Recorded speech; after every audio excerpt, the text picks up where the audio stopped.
Hey, welcome everybody. We're having a little bit of technical difficulty with Tony.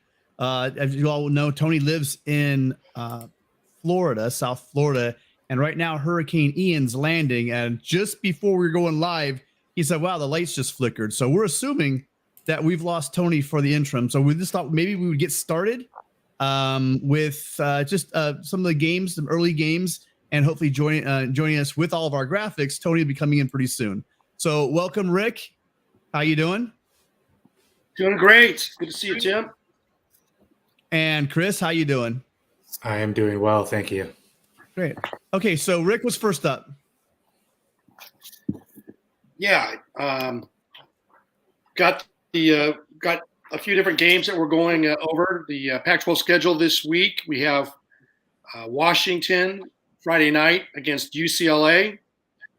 It's a 7:30 kickoff on ESPN. Thoughts on the game, Tim? Well, so far this year, Washington's offense seems unstoppable. And from what I've seen from UCLA, they've had some sparks on defense, but as of recently, UCLA has not been the kind of team that has stout defense. I'm waiting to hear Chris's words on that. So I'm not sure. Actually, I want to hear about the defense. Chris, what do you think about the defensive chances of going against this DeBoer offense? That's a lot of the problem. I'll just give you my my overall the as an aside, just real quick. It's really nice to play Colorado to wash the bad taste out of your mouth of like poor execution against Southern Alabama. Because you asked me last week, like, what's the deal with Charbonnet, and then he has 9 carries for over 100 yards and 3 touchdowns. So playing Colorado is nice. You'll enjoy that when it comes up for you. But yeah, no, the negative points about this, there are a few. And the first is, our secondary against Penix and DeBoer. And we already have bad feelings about DeBoer coming into the Rose Bowl based on what happened last year with Fresno State. So he's no stranger to coming into the Rose Bowl and beating the Bruins. His team's a lot better, probably, at least talent-wise, you'd think, than that Fresno State team. So I'm very scared for our secondary, but I think there are some reasons to have some hope, so to speak. The other negative thing, real quick, or one of the other negative things for our defense, is that as of this morning, 3 of our 4 top defensive tackles are hurt on a team we've already talked ad nauseum about the lack of depth, right? So there's some issues there. The reasons that I have a little bit of hope are the fact that it's Washington's first road game of the season. They haven't left Seattle yet. And, we can talk about whether the Rose Bowl is a home field advantage or not, right? But they are at least leaving Seattle and we're not playing there. And the second one is that Michigan State win might not be as impressive as we originally thought. Yeah. They got dominated by a good Minnesota team. Granted, they might win the Big Ten West, but I think there's a chance that Washington win over Michigan State looks a lot like our win last year against LSU, where there's highly rated preseason team that ends up, they could go on a streak where they lose to, not to talk about the Big Ten too much right now, but they could lose to Maryland and all those they play every juggernaut in the East and end up being, 5-7 or 6-6, etc. And both MSU and Colorado only scored 7 points on Minnesota, and they both didn't do it. Both Michigan State and Colorado, only scored 7 points against them, and they didn't do it until the fourth quarter. So I'm hoping that really, really impressive Michigan State win isn't quite as impressive as we thought. And, out of Bruin, the 2 prognostications I've heard so far have us, it's a 3-point spread or something. I think it was 3.5. 2.5 now, yeah.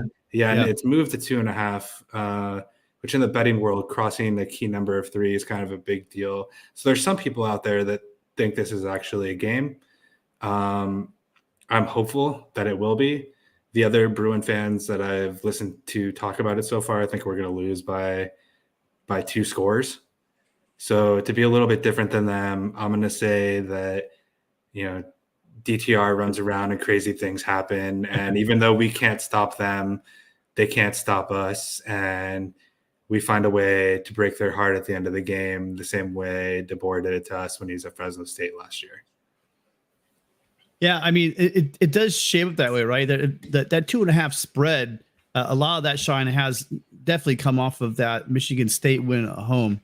The one thing, again, it has me worried. That's why I wanted you to go first about the defense is I mean, South Alabama's got some athletes, but you guys gave up 31 points to South Alabama. That has me wondering what's gonna happen when the Huskies roll in there with Penix and this big high flying offense. He hasn't even gotten sacked yet, by the way, like all year.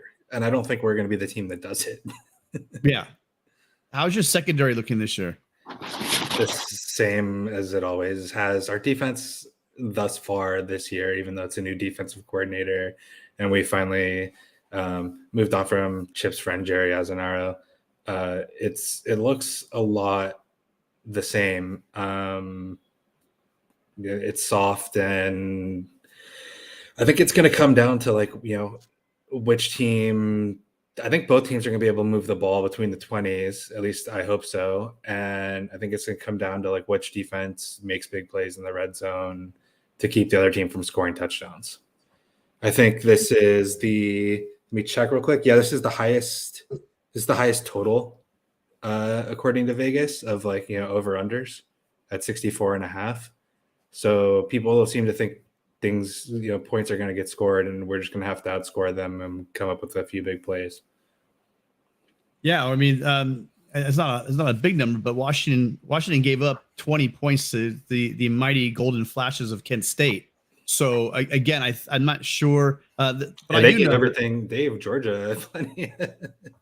Right, and I do know that. I know that last year they had one of the best secondaries around. We actually have Sergeant Pickles here. Who's a huge Husky fan. Maybe he want to weigh in a little bit on the offense and the defense for the Huskies. What's going on, everybody? How's it going, Pickles? Hey, how you doing, Pickles? Oh, just another long day, but my 1-year-old finally went down, so I'm good for a little bit. And right on time. My big question for you is the defense, because I know that Chip Kelly can generate some running game. But I'm really curious to ask you, especially on defense, what's your run defense been like this year?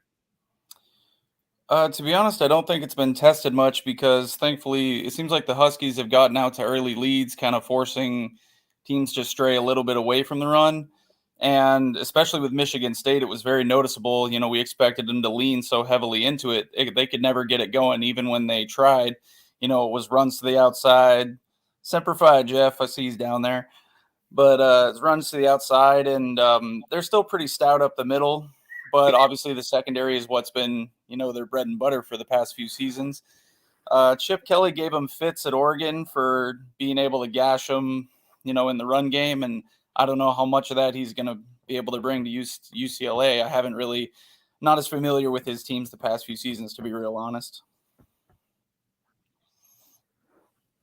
I do think Charbonnet had 130 or 150 rushing against Washington last year when we beat you by a touchdown. I think it was 24-17 last year up in Seattle. The thing is that our offensive line this year is not as good as it was last year. But it'll be interesting because we are going to have to run the ball. Obviously, we had one of our starting linemen.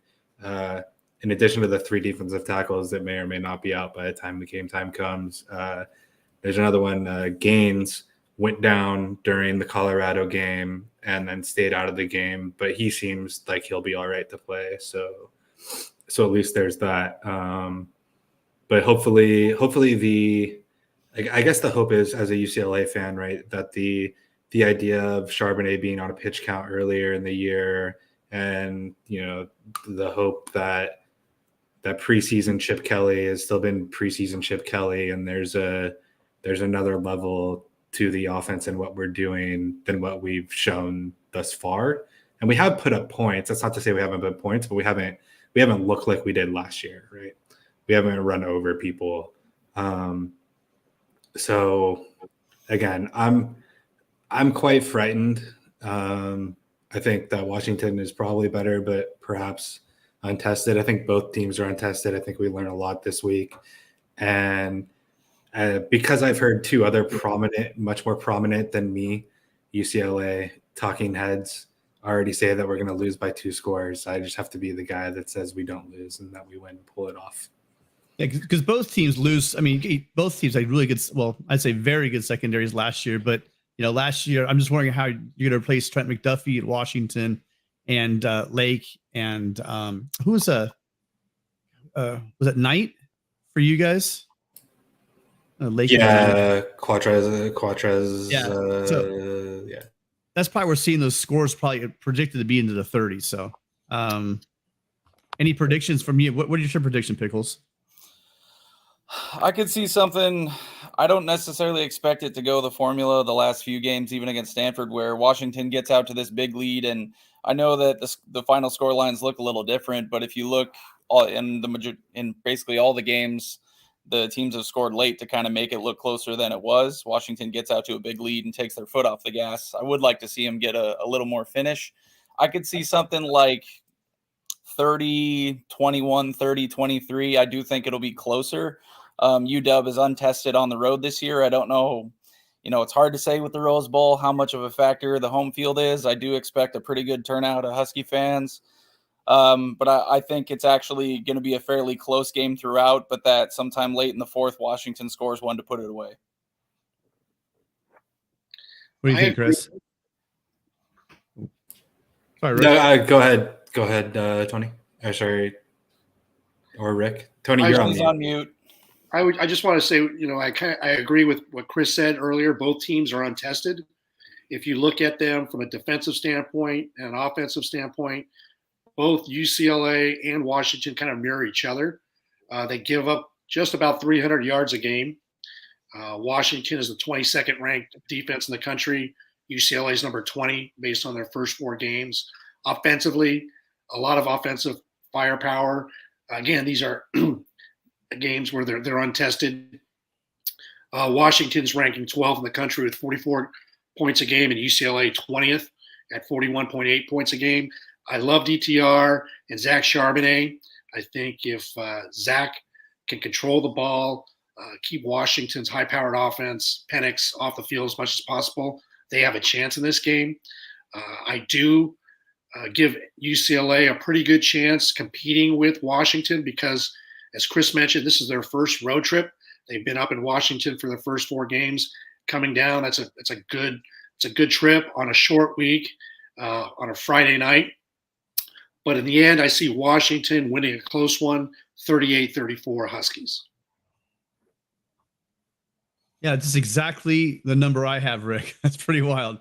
38-38-4. I think Huskies sneaks away from the Bruins. Chris, what are you thinking? Let's see. Let me do math on the total right now. I'll say we win 35-31. We make them kick 1 field goal, and we don't kick any. I don't know if that's such a good bet. Our kicker was 4 for 4 for field goals last week. All right. Well, so was ours actually, or the week before against South Alabama when we really needed it. But and he was a former walk-on, actually Anthony Barr's brother. But yeah, no, I don't say kicking field goals as if you aren't going to make them. I'm hoping that you're kicking field goals because then it means you're not scoring touchdowns. Yeah, I will say what could kind of be the hinge in the game if UCLA can pull one is if you look at Penix, he's got all the big highlight reel throws. They have kind of struggled in, they get down into the red zone and it kind of grinds and slows down. They're still able to advance, but all of the big touchdowns and big stats are from, plays way down the field. And thankfully, he does have 3 really good receivers. So if your defensive backs can corner and cover off the big plays, they got a shot to really clamp down on them in the red zone. Yeah. So you guys in the chat, if you'd like to go ahead and throw your predictions in, I'll post them up here just so we can maybe have some look back on next week. But until then, we've lost Tony again. So I was wondering, Pickles, if you won't hang out and be a part of our quartet for a while till we get Tony back, I'd appreciate you hanging around, maybe going through some of the games if you want. Yeah, I'm not sure how much I can add to the others, but I'll give it my best. Great. Okay. All right, Rick, what's next for us? Next, we got Oregon State. The Beavers go on the road to Rice-Eccles against Utah. That game is on Pac-12 Network, 11 o'clock Pacific, 12 o'clock Mountain Time, 2 o'clock East Coast Time. So Utah is making a tough road trip after a very difficult game against USC, losing 17-14, and Utah was coming off of a rather easy victory down in Tempe, beating ASU. So I think the Beavers are in for a tough test against Utah, playing at Rice-Eccles, and with that defense and that stout offensive line, I just don't think that Oregon State, with their offense and Chance Nolan, I'm looking at Chance versus Utah's quarterback, and I give the edge to Utah in a big fashion. I don't think this game's going to be all that close. Somewhat close, but Utah's going to win 27-17. I think it's just a bad spot for Oregon State, like coming off of that really like grinding game where they have they gave SC a hell of a shot, and those DBs played their butts off against a great USC receiving core. I don't know. Maybe they can stack the box and put their corners on their NFL corners on an island and hope to stop Utah running the ball. Some sad news out of Utah is they lost their top tight end for the year. But again, I just think this is like a really tough spot for the Beavs. Like, I love the Beavs. I think that they're a great team. I still think they're going to have a really great, successful season. I'm going to keep the dream of a 10-win Oregon State alive, but it's going to come after losing this game, having 2 losses, and then going on an absolute tear through the rest of their schedule. Well said. Yeah, I'm with you on that, Chris. The fact that you're going to be going into one of the most difficult places to play in the entire Pac-12 at Rice-Eccles. You have an angry Utah team that has a lot to prove and a lot of ability. I agree. You definitely, Chance Nolan plays his game, but Cam Rising is on a different level. We have to hope that Utah is going to be okay with all they have a lot of good tight ends. I forgot the other tight end they have, who's also another stud. He's more of an inline traditional tight end who can catch the ball, but definitely not like Keith. He can catch the ball.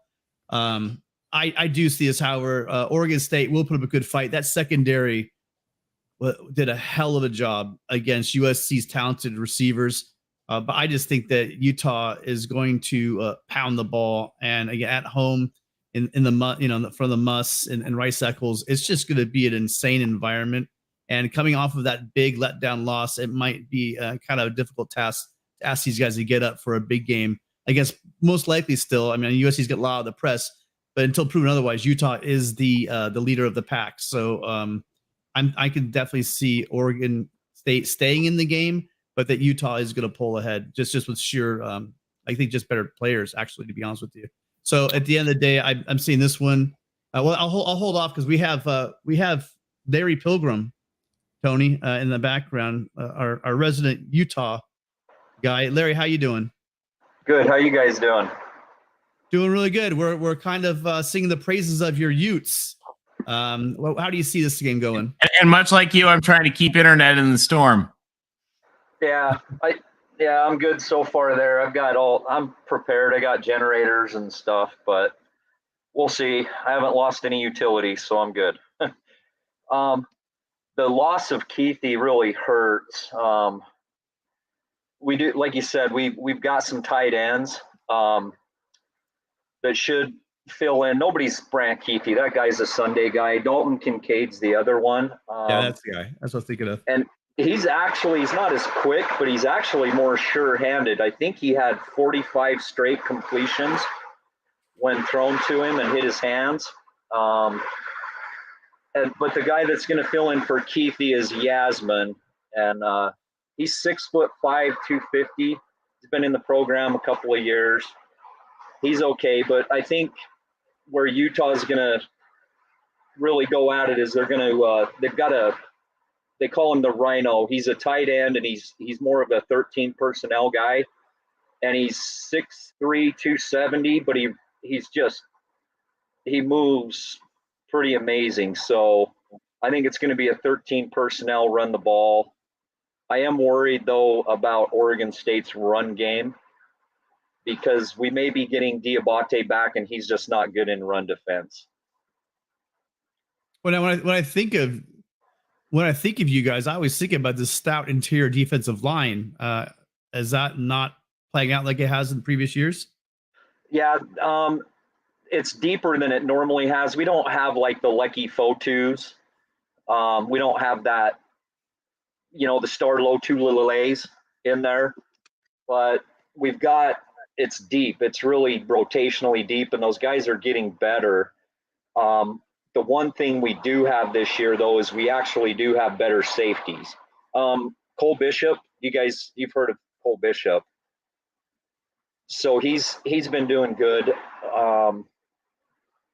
He had a phenomenal game last week, and I think that's where we'll probably have our most success that we didn't have last year, is we actually have a free safety that is he's a strong safety who's a good run stopper. He rates out almost 90 on PFF in run defense. So, but Oregon State's offensive line those guys are mean. Yeah. Those guys are good. So. What's your prediction? Man,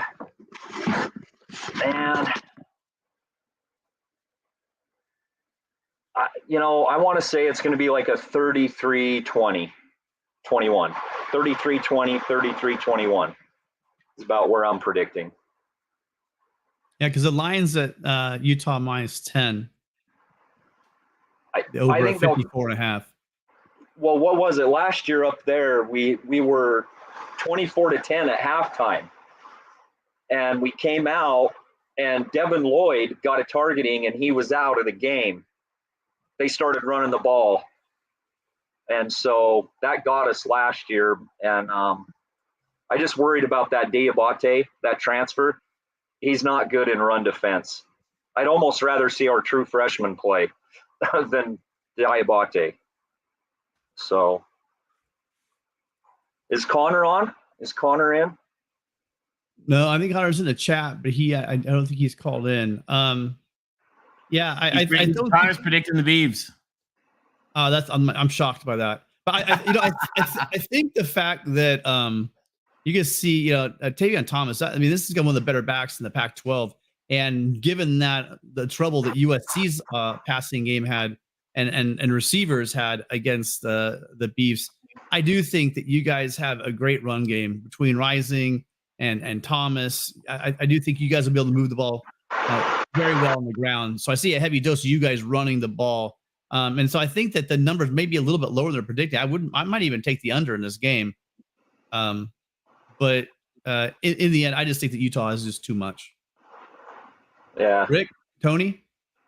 Yeah, I agree with you, Tim. I mean, Utah's really good. Oregon State's great. Utah's really good. I think it's really rough for Oregon State to have two of these tougher games in a row. I mean, I don't know that they lose another game after this. Who knows? I mean, maybe one or two. But yeah, I think you're right. I think Utah pulls it by at least about 10. Another point too is the game is a kickoff at 1:30, and Utah's a very family-oriented state.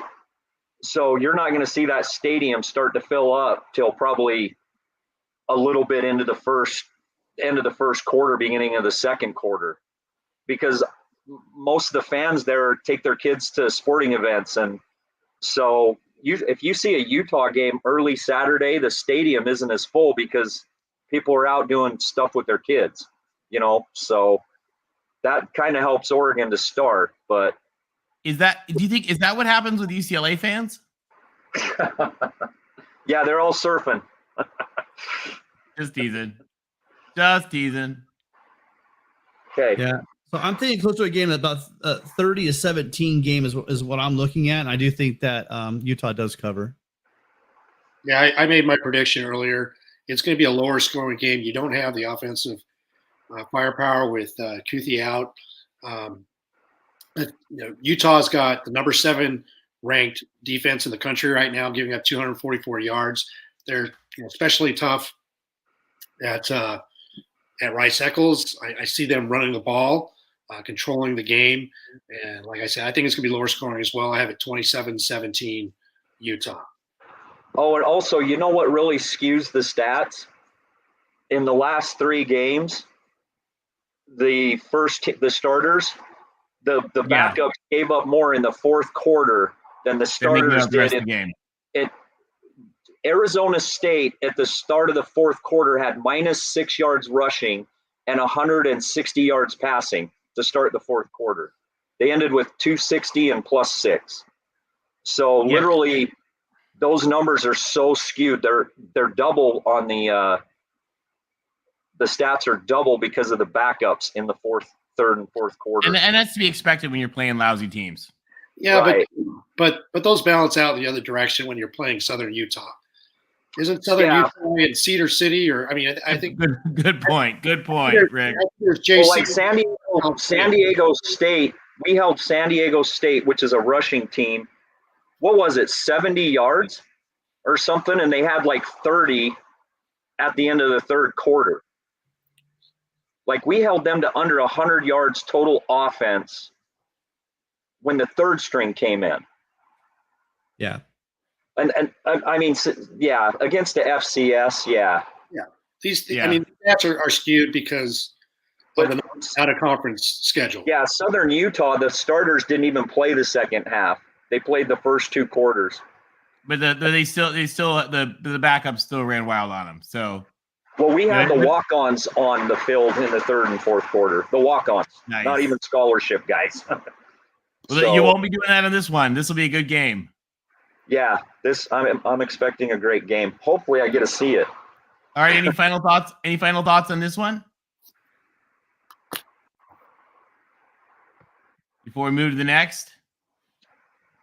No, again, like I said, low scoring game because of the run game, and again, Rice Eccles. There you go. Enough said. There we go. All right. Next up to bat, we've got USC, Arizona State, under the lights in the Coliseum. Guys, this one is going to be kind of some interesting storylines here. With Arizona State, they've got a new coach, interim coach, trying to set a little bit of a new paradigm for the program. I'm not sure if you guys heard, like they're now having things. They had a guy get kicked out of practice. One of the good player got kicked out of practice because he came 2 minutes late or something like that. So the new interim coach is really trying to add a little bit of sort of that missing discipline.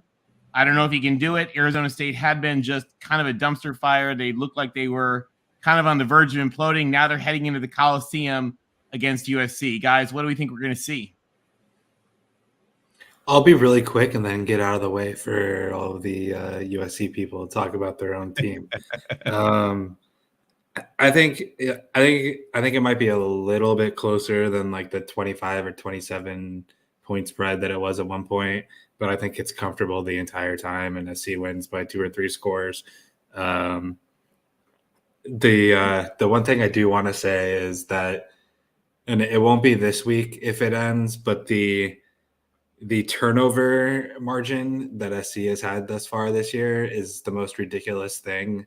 Tom Fornelli put out like a great tweet about it, where there's a graph of it, and it's like all of these teams are clustered, right? And then you just have this huge outlier to the right of SC and their like ridiculous 14 turnover margin. That's what was frustrating about the Oregon State game a little bit, was not the fact that Nolan threw 4 picks, because 3 of them were just like pretty bad decisions, and the fourth one, the game clincher, was like a great play by the DB. I'm not taking away from that. But if Dye drops the ball running out of his own end zone, or a couple of different things happen where Caleb throws it into a guy's knees at Oregon State and they make a play instead of having it ricochet every which way and hit the ground, then maybe the Beavs pull it off. But that's in the past, and SU has it rolling. So I'm going to get out of the way and let you guys brag about how good you are and how you're going to roll over Arizona State. What's the score prediction there, Chris? Oh, I don't. I'm So so bad Chris, with totals, but you're going to win by like 3 scores. I think a little bit under the 25 that you're favored by. You win by like 21 or 18 or something like that. Yeah, I've heard, Chris. I've heard the turnover talk bat around a bunch. I'm hearing the word lucky and luck and this a lot, and the luck's going to run out, etc. But when you're watching these games, so USC has 3 fumble recoveries on the season, right? On the 3 fumbles, it's been 2 balls punched out, and the ball was high and tight. And on the other one, it was a helmet. The guy put the hat on the ball, boom, sprung the ball out, just football 101. So it's not like we're getting like DTR, right? Just throwing the ball in the backfield for no reason whatsoever. That's old DTR. He's reformed. Old He's DTR. reformed now. It hasn't been those kind of like unforced errors, right? And then when you look at the interceptions, they've been of 2 kinds. Incredible pressure. This guy, I call him a kid. Sorry, he's a 5th-year senior. Dominic Byrd, not Dominic. Oh my God, going too far back. Solomon Byrd has been just this amazing boost coming out of almost nowhere, really a third on the depth chart, coming in at rush end and just putting immense pressure. And two of the interceptions were caused by him hurrying the quarterback.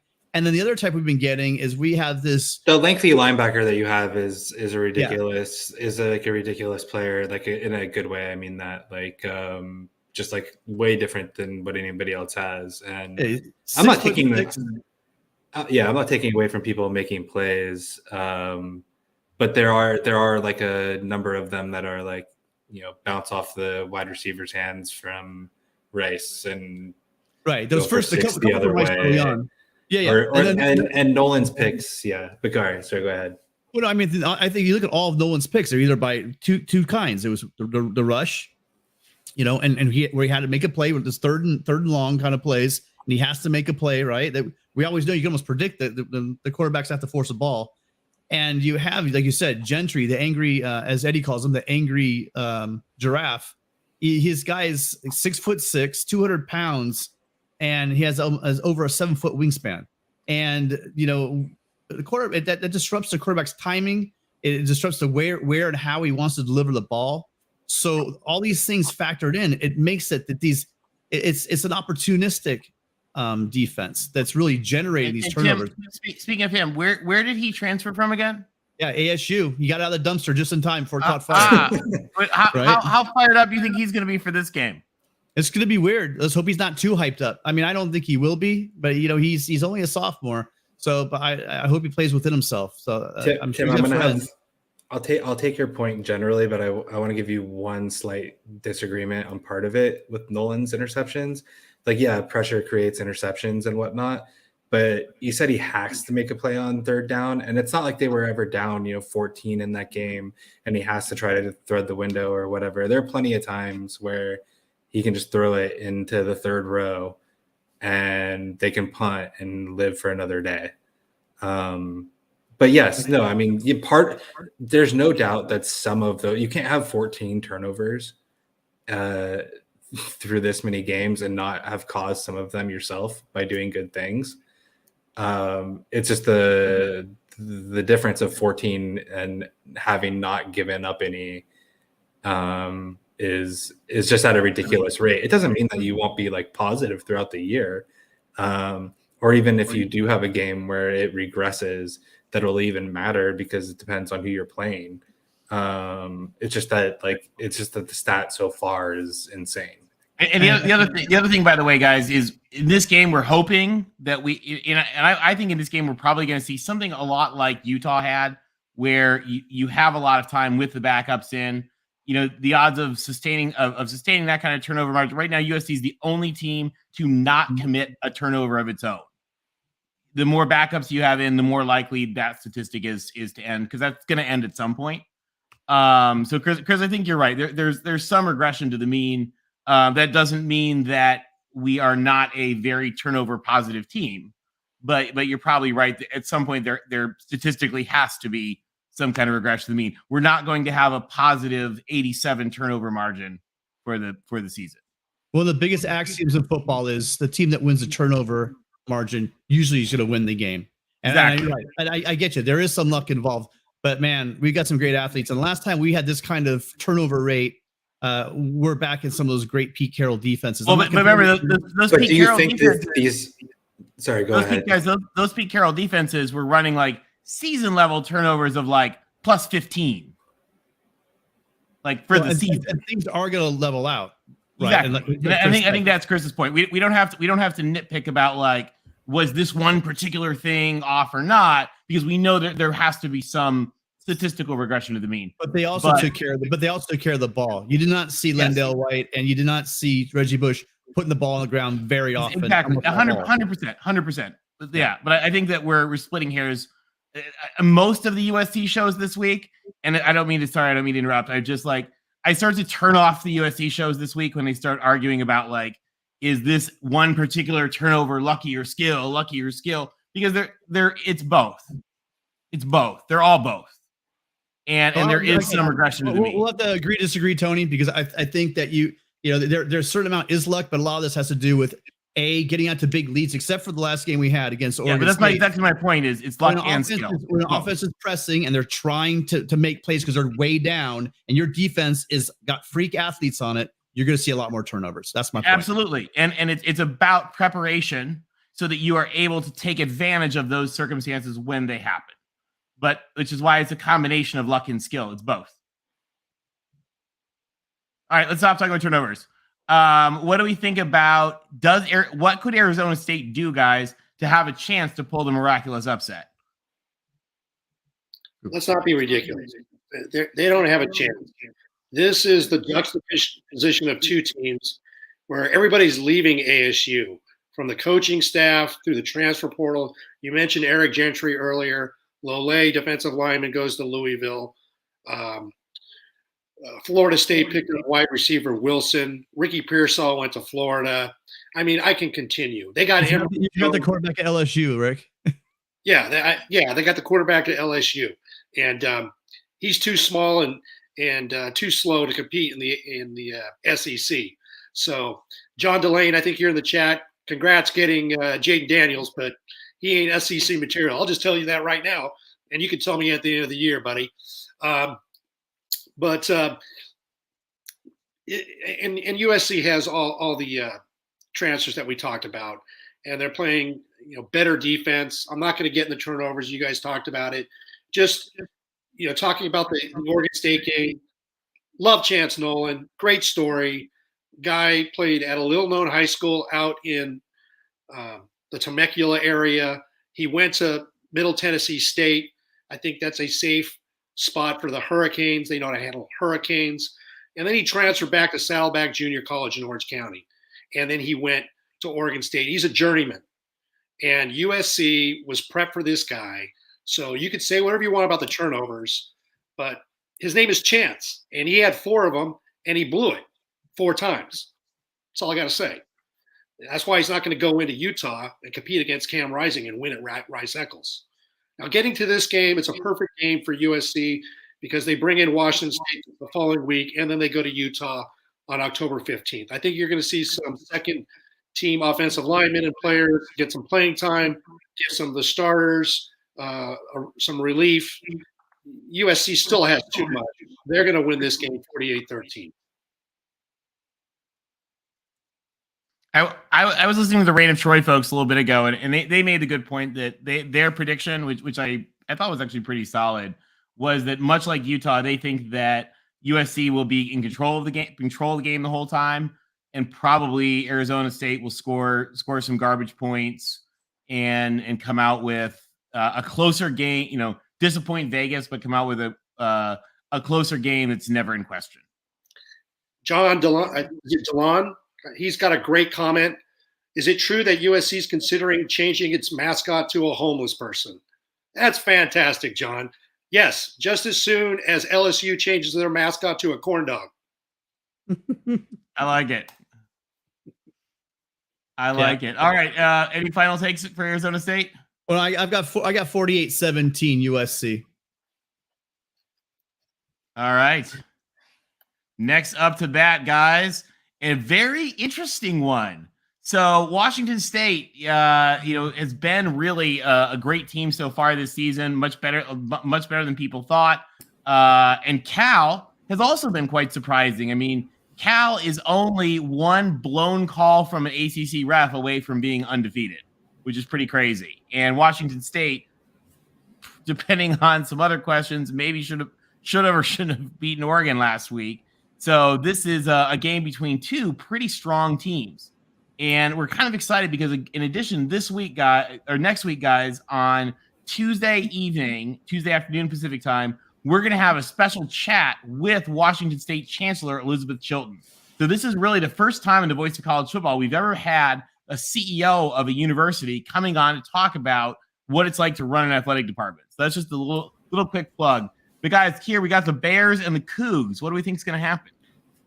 That's an awesome get, first of all, Tony. I just want to throw that out there.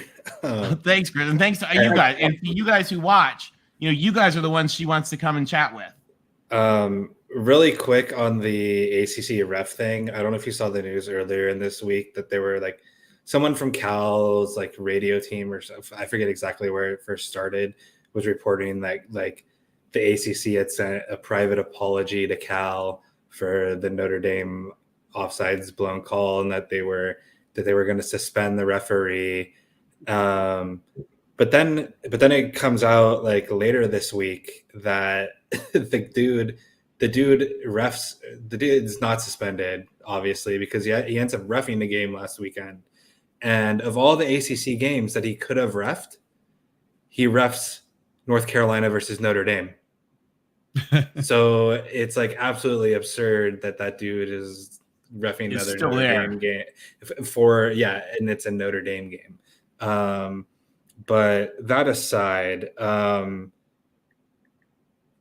against Arizona, I think I might have been the only one that gave Cal a shot at winning that game, or at least pick them. For the people that don't know who Jaden Ott is yet, you are doing yourself a disservice if you haven't figured it out. Yeah. That dude went off for 19 carries and 274 yards and 3 touchdowns. I think that this game, and maybe I'll differ again with everyone, but this game is much more of a Larry, I do not differ from you. You're on my side then. To give a little spoiler. But this game, I think, is much more of a coin flip than people think. Sagarin has them as like the number 36 and 37 teams. Wazoo's coming off that late loss to Oregon. We've talked a lot about after they were leading at home 15-27 going into the fourth quarter. It's a big football, saying, win the fourth quarter, and they absolutely lost it. And if you watch that game, I don't think that's spicy at all, Alex. And I say that as having Zach Charbonnet, who's an NFL back on UCLA. I think he might be the best running back in the Pac-12 as a freshman. I hope you guys can keep him. But we've talked a lot about like how good and even calling them great at times the Washington State defense is, but I don't know if you can call yourself great if you give up 624 yards of offense. And that's what they did against Oregon. So, I think this game is a coin flip, and I'm going to go with Cal taking it and pulling one off on the road. And all of a sudden, being 4-1, a couple calls and plays away, and from being 5-0 and being a lot better, a lot better than people thought they might have been at the beginning of the year. Like a true son of California. All right, guys, we have a special guest right now. we've got Alex Raya. Alex is a Cal fan. Alex, what do you think about your Bears this week? A lot different than what I felt last week. Let's put it that way. Really? Tell us more. So we know about Jaden Ott, true freshman. Right, our first 2 games were essentially sleepwalking through UC Davis and UNLV, but immediately you kind of saw the talent with Jaden Ott. But we had some offensive line issues that really, against Notre Dame, that was a problem. And the ref call aside, watching those teams play in South Bend, like that call, there's other plays in that game that I think more about than just that, even though that was bizarre. But after that, I said, okay, we need to fix this offensive line, or we're not doing anything this year. And so going into Arizona, that I thought would be the most important game of the year.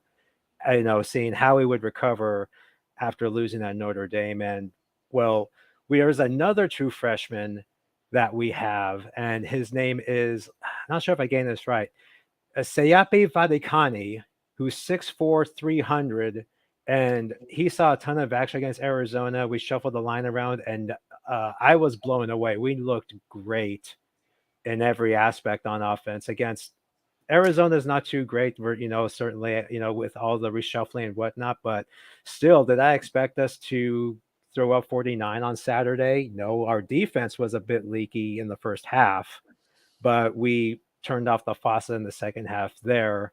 And so going into Washington State, now I'm thinking, okay, now it's like, you look at the spread, it's essentially a coin flip. But with what happened with Wazoo last week, one thing I look at with Washington State is they're doing the air raid thing, which, kind of makes them a bit one-dimensional. They only ran for 50 yards against Wisconsin, only ran for 50 yards against Oregon. So I'm thinking if we can really get the run going with Jaden Ott this weekend and just, pile it up on the ground, we can kind of, keep it, kind of keep that going from what we did on Saturday up in Pullman, because Washington State, I've seen some, exquisite Cougarness before, but after last Saturday, you wonder what, where that team's head is at. And, we really turned a corner this past weekend against Arizona, and I think we can keep it going. And it could be somewhere in the 30s, and it could be by a score either way. But I'm a lot more optimistic now from what I saw this past Saturday against and again, Arizona kind of is similar to Washington State. Delora, who transferred from Wazoo, they're kind of doing the, pass happy thing. And so we kind of, we really got it going and got some prep against an Arizona team that has a similar profile to Wazoo. So we're really just carrying forth the same kind of game plan and, hoping to keep it going. And I said this like a few weeks ago that the first half of our schedule is pretty soft. But, if we can, after this, we have a bye week and then Colorado. So if we're looking at, maybe 5-1, we could actually maybe start going somewhere. And it's year 6 of the Wilcox tenure. It's, but this past Saturday, yeah, I said, are we going to have a new paradigm established on offense? And you got Jaden Ott 4, should have been a 5-star running back. He is amazing. And we got some young talent on the offensive line that we finally threw in there against Arizona. And I think we're now kind of good to go. I think we can keep it going this Saturday, and then we may be looking at some things going into October and, this season where we can kind of start some movement. All right. And I think with some similar thoughts, we've also got joining us Desmond Cox. Desmond, where are you calling in from? I'm calling it from Cardinal, Arkansas. I'm a USC fan, was born there, and family moved here from California. Oh, nice. And what do you think? You were just making some comments in the private chat about what you think about Cal in this game. What's your take? Yeah, I mean, you have to slow down and keep the ball on your side. And I know Washington State's a high-powered offense. They can score. They can move the ball. So I mean, yeah. I think if Ott runs for 150 or more, I think Cal has a very good chance of it. He's a very good running back, very fast, very explosive. I mean, what he did last week was really, really nice. So. If they have any shot to win, I mean, him run for 150 and quarterback, keeping it clean, I'd give them a really good chance to win. Cool. Tim, what do you think? Yeah, I mean, I was really disappointed, and the the Cougars for Coogan it last week. They had that game in hand. They were up pretty big with about 4 minutes left to play, and they just fell apart. Going in this game, I would like also to see them keep it going. You guys are right on with Jaden Ott. That guy, you know, we've got a pretty good running back, Chris. Charbonnet is good, but right now Travis Dye is third in the Pac-12 in total yards and second in average yards. The guy who leads that is, like we would talk about, is Jaden Ott. Jaden Ott has 100 more yards than Dye. Dye is rushing for 7.3 a carry. Ott is at a disgusting 8.3 yards per carry. This kid's a freshman. Is that right, Rick? I think he's a freshman. Yes. He's a freshman, and he is just crushing it. And so I see the Cal actually with a straight up upset, 26-20. And unfortunately, we're the big. It's not going to mean that Wazoo is not a good team. It is a good and probably an angry team coming into the Coliseum the week after. But I see Cal beating them. And real quick, I just want to give a shout out right now, guys, in the chat. And one of the chat rooms, we've got Kuz's Corner. Kuz is an awesome YouTuber, covers WVU and the Big 12 and really just all of college football in general. One of the best there is out there. So Kuz, fight on. We're glad to have you here in the chat tonight. Sorry, Rick, what were you going to say about this game? Well, welcome, Kuz. Thanks for tuning in. I think this game, Cal's got them at the perfect time. Washington State, similar to Oregon State, had a very difficult game.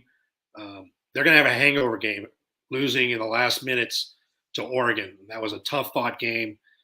Jordan Ott, Ott. This he's phenomenal. Jaden Ott, I'm sorry. I thought he was going to have a breakout game against Notre Dame. He didn't, but it was great to see him produce last week against Arizona. FYI, that ACC official that was suspended, he could be a Notre Dame fan with the name of Matthew Fitzgerald. Just a coincidence? I don't know. But anyhow, Jaden Ott's a player. He's going to go ahead. He's going to get 150 yards. They're going to control the game in his hands, and they're going to win a close one, 24-20 on Washington State. Hey, Rick, really quick. Mikey had a question, and I know that you have some connections to the Cal quarterback room. What can you talk about as far as, because Garbers was interesting last year. You did a lot with his legs as well. What do you see from the new quarterbacks at Cal? Well, Garbers, I believe, was a transfer. His brother played at Cal, and now the younger one, I think, transferred from, was it UCLA or Washington, one of the two. He transferred from Washington as our backup. Yeah, okay. And they both played down at, I believe, Corona Del Mar High School. Solid players. They do have a transfer in, Jack Plummer from Purdue, Jake's son. And I don't know why they're starting, let's say, Jack over Garbers. Probably, they just see more upside, better control of the offense, I would presume. But I'm sure Garbers is right there pushing them, a close second. Plummer's a good quarterback. He's not great. He's got to limit his mistakes. And I think that you'll see the emergence of Jaden Ott, where they're going to run the ball more and pick their spots with Plummer. Just my gut feeling. The casual fans going to think that Garbers was the quarterback there for like 7 years. Yeah. They don't realize they're brothers. Back Rick, to back. I just want to make sure the Plummer thing is a joke, right? What do you mean the Plummer thing's a joke? He's not Jake's son. Yeah, Jack is. No, he is. Jake's son. I thought. I think He knows is. the family, Chris. Yeah. Rick knows the family. Is he? Okay, when I Googled it. He really is. And, Yeah, Google Internet's lying to me. Yeah, no. Sorry. Yeah. All right. I stepped down. I apologize. No worries. All right, guys. Well, is everybody going on this one? Real quick, I just want to give another plug. Next Tuesday night, we're going to have our CEO chat with Dr. Chilton. She's there in the red on the picture. You guys can see her. Just really, really interesting, incredible lady. and she is being so generous to give us some time to come and do a live chat with you guys here on the Voice of College Football channel. So keep an eye on that. It's going to be really, really cool. It's our first ever Pac-12 CEO chat live, and we're glad to have you. Desmond, real quick, while we've got you, not to flash back, but since you're a Trojan fan, what's your take on the men of Troy this week? Yeah, I think it's just very important to do what you need to do. Get in, get out, let the backups come in, get some experience, get some more playing time. Obviously don't force any turnover or give any turnovers to Arizona State, force some more turnovers. You asked the question, what's the way they can win? If you look back to 2007 to Stanford, that's the way Arizona State can win. I think we threw 5 picks. I think we, barely scored any points. I mean, that was just the worst. And they don't have a hardball over there. You brought up the game that shall never be spoken. You're officially fired now. I'm sorry. They don't have a hardball over there, so obviously I'm not worried. But all right, you're forgiven. You're forgiven now then. But yeah, I mean, that's literally the only way, and I don't see that happening. We have very good running backs that know how to protect the ball. I do want to see though some deep balls. We haven't seen a deep ball in 2 games. I feel like. To Addison, to Mario, to anybody. We just have Fresno State kind of limited that, and then definitely Oregon State. We really didn't see anything. So I'd like to see that more of an extension down the field for Caleb, and I think that opens up all that shallow and middle stuff for him that he likes to throw. So just take care of business, do what you got to do, get in, get out, and let's focus on those next 2 weeks. It's gonna be fun. All right, moving on, guys. An interesting game here. Colorado, guys. Colorado is hanging by a thread. The dumpster fire. Such a dumpster fire that when we made our little scoreboard graphics, we didn't even put any Colorado staff on there because God knows how they're still employed today or even maybe by game time. So as some of you guys know, Colorado's so bad, probably the worst team in the Power 5. Just being blown off the ball, got the dreaded begging for support from the athletic director for the coach. Carl Durrell, guys, is in trouble, whereas Jed Fish has Arizona, even though they had a real rough game, but they're certainly surging. What do you guys think is going to happen here as we go Arizona and Colorado? And someone made a good point. Like, it's Jaden Delora a lot like Bo Nix, a lot like that kind of quarterback that's really hot and then can really go cold fast. I think this game with Colorado is because it's Colorado. It's not gonna be much of a competition. Colorado is a mess. Arizona is still kind of trying to find themselves. Early on in the season, I had them as one of my. We knew they'd be greatly improved. Maybe that was a little bit premature. But again, Jaden Delora is doing a lot with that. With Jed Fish with that offense, they can move the ball. So I don't want to go too much detail about this game. It is Colorado. Hopefully they get it figured out at some point. But I see Arizona winning big in this one. Probably something like, I guess I'm running around me 40, what did I write down? 43-13.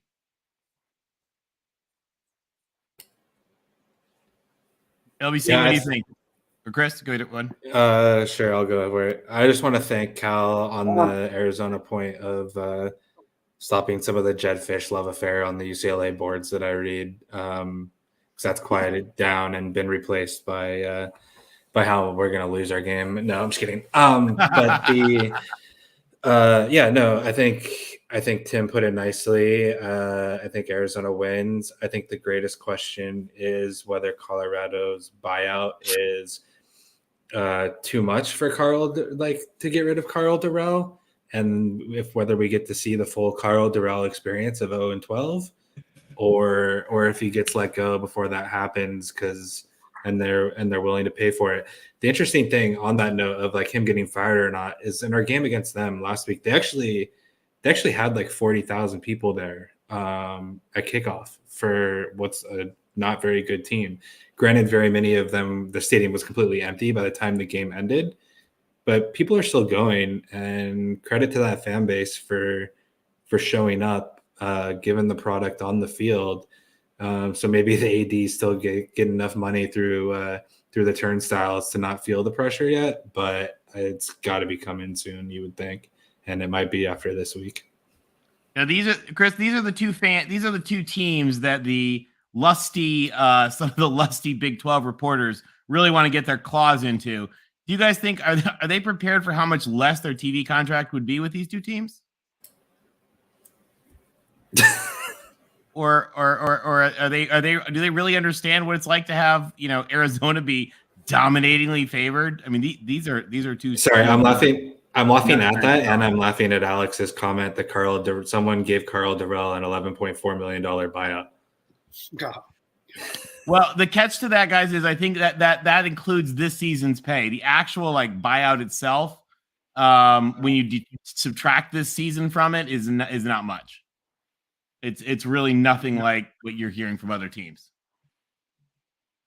So it's a very manageable buyout. I see this as a bounce back game for Arizona. They lost a tough one up in Berkeley last week. They're going back to the desert, and they're playing the bottom feeder of the Pac-12. This is a get well game as Arizona tries to become Belt Bowl eligible. I see Arizona winning 34-17. Yeah, I love your point. Not sure why people would think that this is a good thing to add. Actually, I think Arizona's on the upswing, guys, and I think you're all right. Arizona's going to blow out Colorado in this one. Really, the only question is how much longer does the Durrell experience go on at Colorado, and given that I think everyone kind of knows it's inevitable, does it really help to can him at this early in the season? Who knows, but. Certainly, it's time for a rebuild at Colorado. I'll tell you, I think Colorado has CEO level problems that need CEO level solutions. We saw that at Georgia Tech, where they actually just cleaned house. The president of Georgia Tech fired the football coach and the athletic director, and then he sent his strategy chief, like his right hand guy, to be the acting AD to hire a new AD and hire a new coach. And I really think that is probably the kind of thing that we're going to need to see at Colorado. Is really. And I don't even think that the chancellor, who's been there forever, maybe he's got to go too, because what we're seeing is just absolute mismanagement of the entire department at CU. And again, CEO level problems need CEO level solutions. And I think this goes above the chancellor to the president of the University of Colorado system. So President Salaman, probably no chance you'll hear this, but it's time for you to take control and get this program back in gear. This is a proud, amazing history program, and it needs a lot more than what they've got. So thank you for coming to my TED Talk. All right, another night game. Fun one, guys. We've got the Oregon Ducks and the Stanford Cardinal. Now, nothing terrifies people at Oregon quite like the Stanford Cardinal. Oh, first of all, we got David Knight. David, thank you, David, for the super chat. We really appreciate it. And actually, guys, Dave brings up a really good point of kind of what we were talking about with Carl Durrell. Let's just flash back real quick to this one. David's asking, if you have an inkling at some point you'll become so upset with a coach and fire him during the season, why would you even have him start the season? Guys, there's a couple of reasons for this. Why don't we just take just a quick minute and talk about this? Why would you want him? Should we talk about, can we give the example of USC? So sometimes you keep them because you actually need to do more program building to make the program really attractive. Trev Alberts did that with Nebraska. Behind the scenes over the past year, Trev Alberts has been doing a lot of investment in the Nebraska program to kind of try to make them attractive for a new coach. USC did the same thing sort of during the last year of Clay Helton. So, that's one reason. Another one sometimes is just buyout money.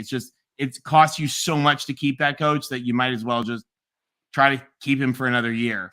Another big reason is if during the previous season, what happens is there's there's only so many good candidates out there. And when you have a proactive, so for instance, last year, USC knew they're looking for a new coach after the second game of the season. So they're already on their search, or there's back channel talk between agents, and there's a list of people getting, and wham, they go out and get their guy. And the next thing you know, LSU gets Brian Kelly, and just so on and so on.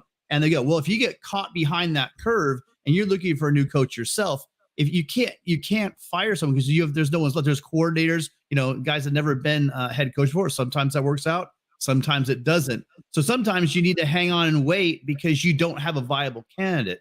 And so if you wait till next year, and why they're firing him now mid-season or early season is because of I think we all hated us as fans, this early signing day that they have in December, and so you don't have the ability to wait until November, December to go ahead and fire your coach and hire a new one really quickly. Yeah, Go ahead, Rick. Sorry. Every situation is different. But what ADs also evaluate when making a decision to keep a coach into the next season is who did they get in the transfer portal the offseason? What new coaches came aboard? How did they look during the spring? They give them another opportunity to start the season in hopes that they're going to turn it around, and they're also balancing a potential buyout, as you mentioned. So, unfortunately, because of that early signing period, if they don't see the improvement, they want to at least try to salvage any type of recruiting and have a chance to get ahead of potentially other programs that will be firing their coach and getting a head start in the coaching search. And I think with the case of Nebraska, Trev Alberts, he saw enough. The money wasn't an issue. They just had to move on. I think you're right. All right. Moving on, guys. Thank you again, Dave. We really appreciate that. It really helps the channel a lot. Now, so moving on from that Colorado-Arizona game, under the lights, we've got the Cardinal and the Ducks. Now, just like Oregon State is USC's nemesis, Stanford is Oregon's nemesis.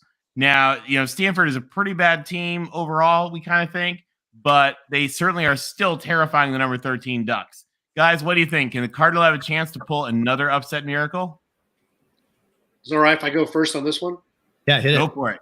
First off, I need to apologize to Chris. Chris, I was wrong. Jack Plummer is not related to Jake Plummer. So, I'm an old. Not? I thought he was.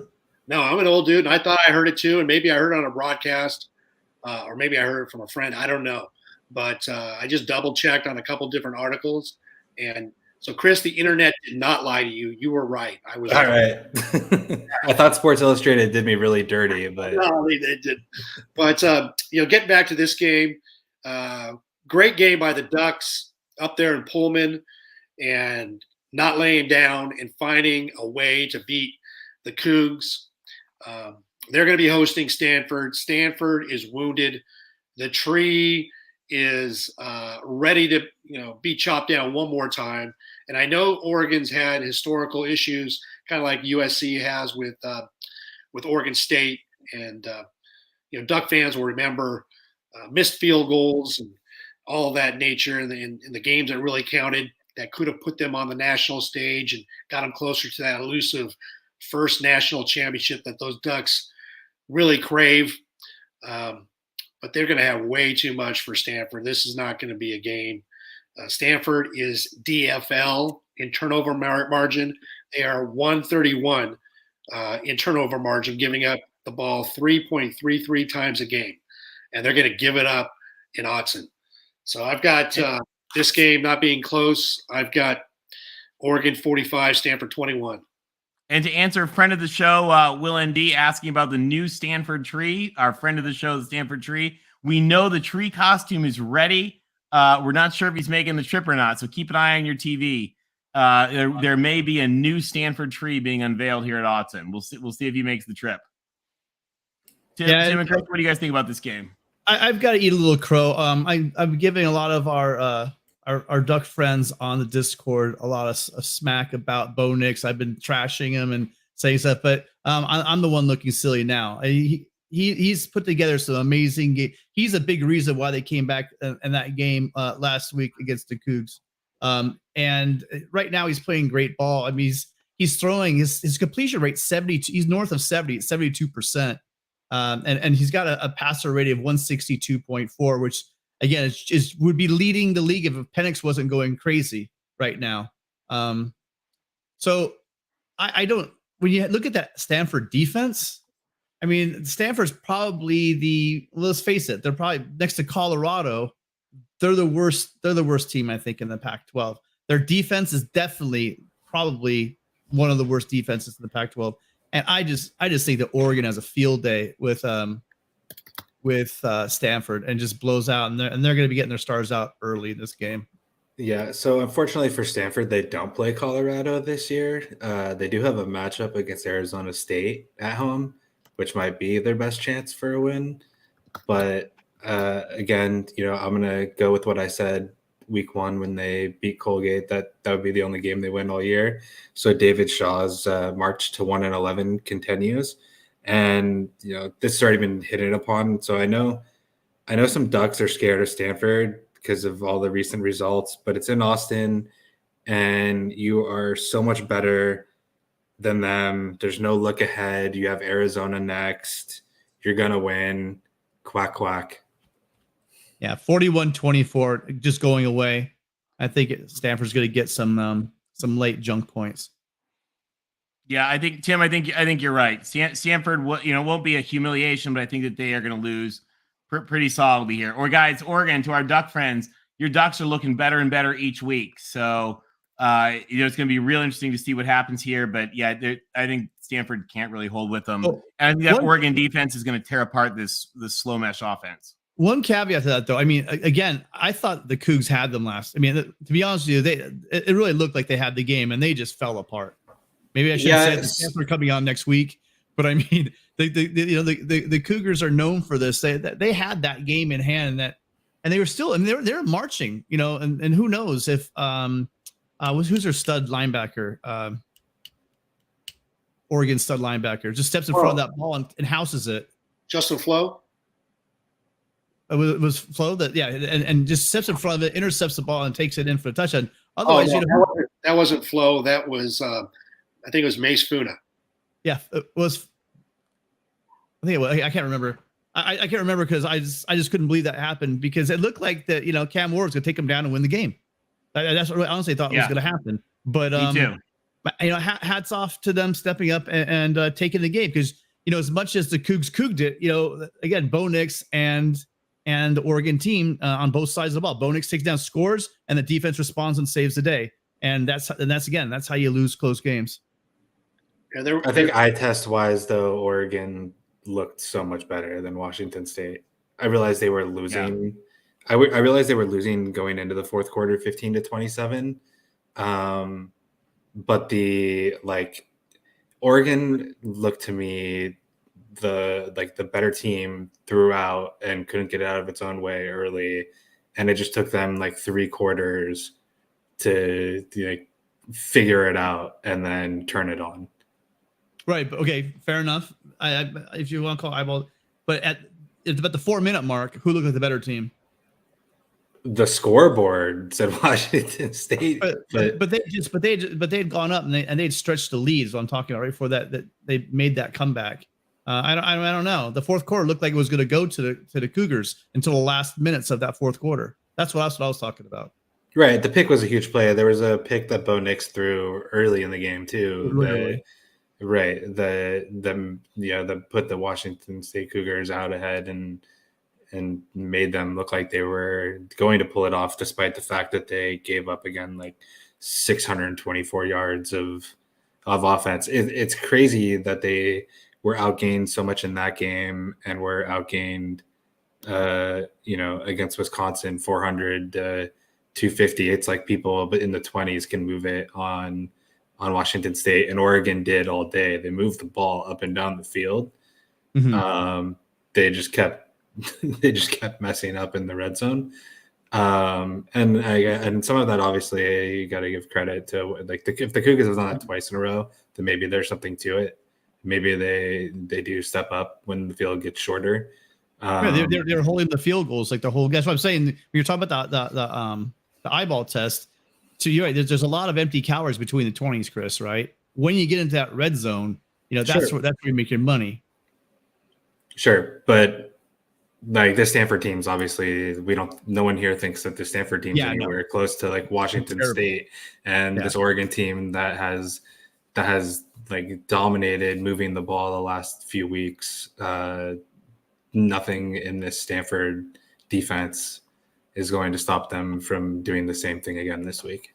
Yeah. I mean, even taking away the pick six, they still scored 22 points in that fourth quarter. So that's what I'm saying. I mean, they really, Bo Nix took that game over and really, willed that team to victory, which again, I I have to eat some humble pie on that.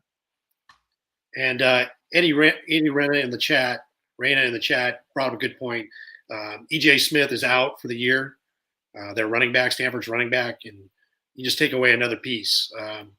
Unfortunately for him, he's been dinged up in his career, and so now Stanford becomes even more one-dimensional, and they're just going to have a difficult time up at Autzen.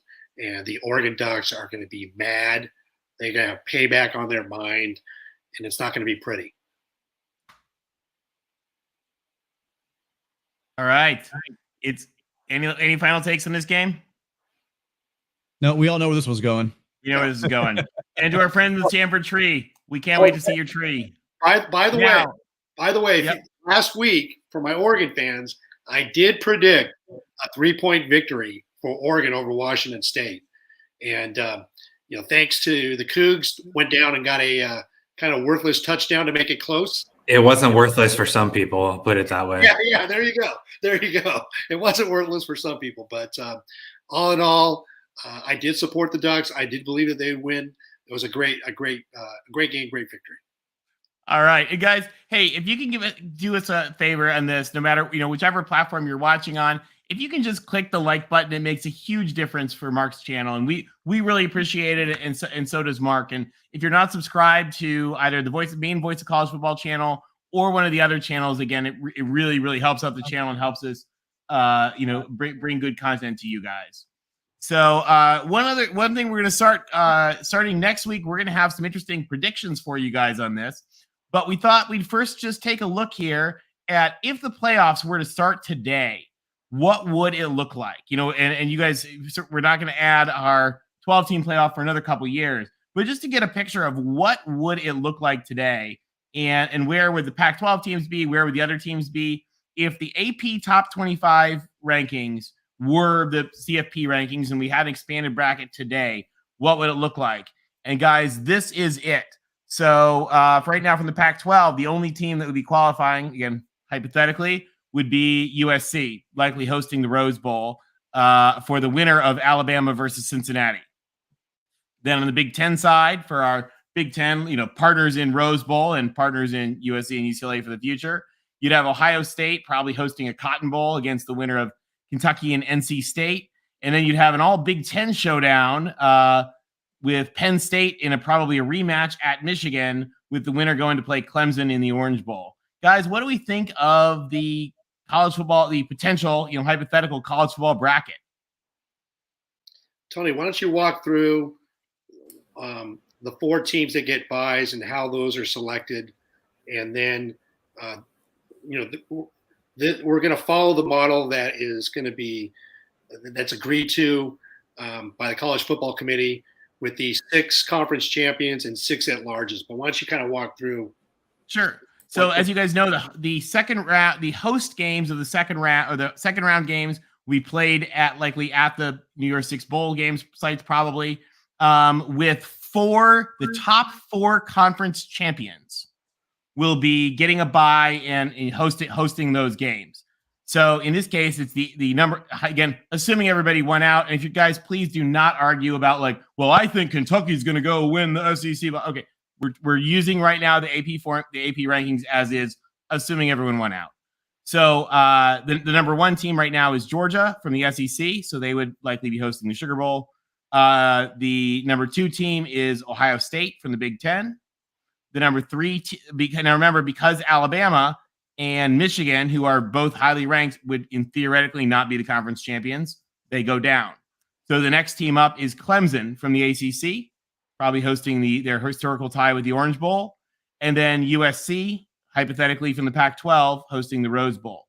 So then it goes to the next, then it goes all the way down, but making sure that the 6 top conference champions are in. So the 2 conference champions that are not in the top 4, who fall into their ranking points, would be the hypothetical Oklahoma State from the Big 12 and the hypothetical Cincinnati from the American.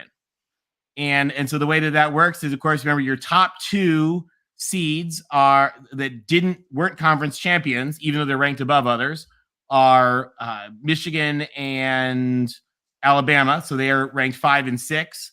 and then you get into 7, 8, 9, 10, 11. Now the 12th team is actually Utah, but Utah would not be making it because the top 6 conference champions are guaranteed a spot. So Cincinnati would be taking Utah's slot, and you can kind of see it here on a hypothetical.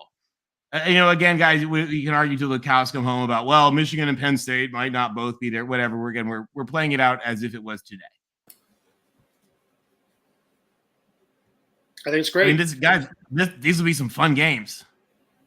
Definitely fun games. I think it needs like 4 more SEC teams. Hey, there's more, Chris. It just means more, buddy. It means more, exactly. On some of Mark's other channels, there would be a lot of demand for that.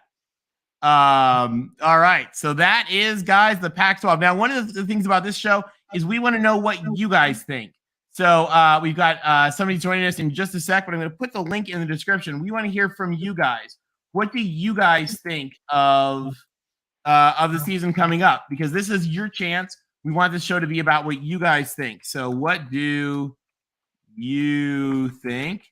And as we bring that up, let's welcome David real quick from Ohio, here to talk about the exciting game between Ohio State between David's from Ohio State, between UCLA and Washington. David, welcome to the show. Hey, great to see you guys again. Congratulations on your victory this week. I know that Corvallis can be a tough place for you USC guys. By the way, turnovers and Caleb Williams' poor performance aside, are you guys encouraged by your defensive performance? Or you guys? I didn't get a chance to hear a little bit earlier in the show, so you have to pardon me. Yeah, I think we're real excited. It was, that was the kind of game I think the defense needed. What do you guys think? Yeah, if you would have told me that we were going to hold Oregon State to 14 points, I would take it. And the offense had its issues. I'm sure that'll be addressed. But the defense kept us in the game the entire game. Oregon didn't have as many dominant runs or big runs as I was anticipating. And I knew the wild card would be Chance Nolan. I don't think he's David, you're getting booed by the Beavers, by the way. Yeah, I'm sorry. Sorry, Beavers. I mean, you guys put up a good fight. You know what I mean? Yeah. So yes, I was encouraged by the defense. It was a very loud place. Credit to the Oregon State Nation, the fans. They were dialed up for this game. They had all the expletives. They were showering USC. They threw a USC band up on the ceiling in heaven, and it was great. It was fantastic because they sent us out of the Pac-12 in style and fashion with F-bombs and a lot of great throwing things at the team as they're going through the tunnel. Yeah, only the best for the men of Troy. Exactly. It was not pretty. Well, and you're going to have those games. Lincoln Riley explained it kind of like a pitcher, right? Use the baseball analogy. Sometimes your pitcher's not going to have his stuff. Even ace pitchers aren't going to have their stuff, and they're going to get knocked around. And tonight was a night. That night was a night that Caleb Williams just didn't have his stuff, and so I expect him to. We've seen the totality of his work, so he will come back from that. And hats off to this veteran, athletic, really good Oregon State secondary. That's what it comes down to. Is these guys weren't just some secondary. These guys played great. They played well together. And they really gave our receivers fits. So I mean, they have two NFL corners, and they were draping, your transfer from West Virginia all game until you guys happened to sneak one in over the top before the safety could get over in what was like the game-winning touchdown. But there's not a lot of secondaries, or I don't know if there's any secondary in the Pac-12 that's going to be able to do like what Oregon State did against you guys. Just from like a talent perspective, their corners are very, very good. Yeah, and then we have to remember this is the first. This is a team with a brand new defensive coordinator, and Grinch is instilling a system, and it's gonna take. There are gonna be some growing pains, and that gap control is getting better. Those run fits are happening. The coverage breakdowns are being reduced, and like Rick said, those explosive plays that we've been seeing even against Rice are going away. So that's just a testament to these kids growing in the system. Yeah. Are you guys? Real, No, sorry, go ahead, just real quick. Are you guys Grinch fans? I mean, are you guys pretty confident he's the guy that's going to be able to build a good defense out there? What do you think? What do you think of? Let me ask you this question. You're an Ohio Sure. State guy. Yeah. What do you think of Urban Meyer's acumen as a coach, like setting his staff? Well, here's the thing. I mean, in general, here's my question. No, go ahead. You have two great offensive minds, right? Yeah. And you have two great coaches, and they both want him. So what I think and what Rick thinks and what you think, we can have our opinion, but we're talking about guys that know the sport. And he was handpicked. And when he was here in the Pac-12 with Washington State, he did a great job with a team that wasn't known for defense, more known for their offense, and was top 25 in the country. Well, so that's largely why he got the job with us, was kind of based on that performance from that year, because he did a good job. Mm-hmm. And unfortunately, he was only there for 1 year, because what happened with Urban Meyer. And then he goes over to Oklahoma, where they were terrible, 104, 105th in the nation. He turned them around in one season and made them respectable. It bounced back a little bit, and I just think the reason why is he just wasn't able to get the athletes he needs to run his offense. See, I never blamed Grinch for the defensive problems we had in 2018, because it was our defense was our ultimate downfall that year. We had a really bad defense, wasted a great year by the late Dwayne Haskins. And it was really, to me, I blame more on Schiano than I ever did on Grinch. I do think Grinch is a solid mind. And correct me if I'm wrong, he actually improved the Oklahoma defense in 2019 when Riley originally hired him, I think. Yeah, too. Considerably. And then they got rid of Mike Stoops. He had a mess on defense, and it takes time to build a defense. And so, I think. All right, and then David, you had a question on Washington and UCLA. Yeah, it's going to be quite a big game. I guess we have a UCLA guy here, so I wanted to ask about that Washington. I took a look at the line, and it's -2, which I found to be interesting. I don't know if you guys did as well, just for the simple fact that Washington is playing so well coming into this game. Now, I know it's in the Rose Bowl. Penix is hot right now, and having watched him play in the Big Ten, I didn't know how much of that was. I mean, he had two really good receivers a couple of years ago at Indiana, and Fillier and Freifogel, and I thought Indiana kind of took advantage of the COVID year and some teams being down that year. But he certainly caused our defense a lot of problems. Is the line being set too low? Because I think UCLA is ripe to pick them off, or I don't know if the UCLA fan feels confident in that, or what are your thoughts? So you probably missed it because it's like the very first game that we talked about. So I'll try to be more succinct than what I said earlier. But there's plenty of like UCLA prognosticators, right, that think we're going to lose by a couple scores. So setting that out, I'm being a little bit different, and I'll be the hopium guy and give the counter argument to why Washington may not be as tested or as good as we think. The biggest one being that the Michigan State team that they played might not be nearly as good as people thought it was at the beginning of the year, given what Minnesota did to them last week. And that's not taking away from Minnesota. I think Minnesota is probably a pretty good team, right up there to win the Big Ten West. But Michigan State didn't score on them until the fourth quarter last week, and that's like what Colorado did. Granted, I don't think that Michigan State's as bad as Colorado. Right. And I think I was looking at stats earlier today. I might be wrong. I think that that Minnesota team, I don't think that they're known for slinging it around. And I think that the completion percentage of that Minnesota quarterback was the best in that game against Michigan State. So I don't know how good that secondary is or how good that Michigan State team is going to be at stopping the pass. So they might have made Penix look real good. And don't get me wrong, I think he's totally talented. And I don't think that our secondary is necessarily, going to do anything amazing to stop him. I think the people that think that UCLA has a chance think that it's just a shootout and, we happen to score last. I mentioned earlier in the night that we have like 3 defensive tackles out. There's plenty of reasons to think we won't win the game. But there's some hope in that, maybe this Washington team hasn't played quite the schedule that we think they have, and that it's their first road game. And, college football things happen, and we make stops in the red zone and make them kick field goals when they don't. And I think like I want to say like the SP plus rankings that Bill Connolly puts out have us like pretty similar in a couple of different categories. So I think like the advanced numbers, like the analytics stuff, likes us a bit more than I think the general public does, especially given who we've played. And that's all supposed to be like tempo and an opponent adjusted and whatnot.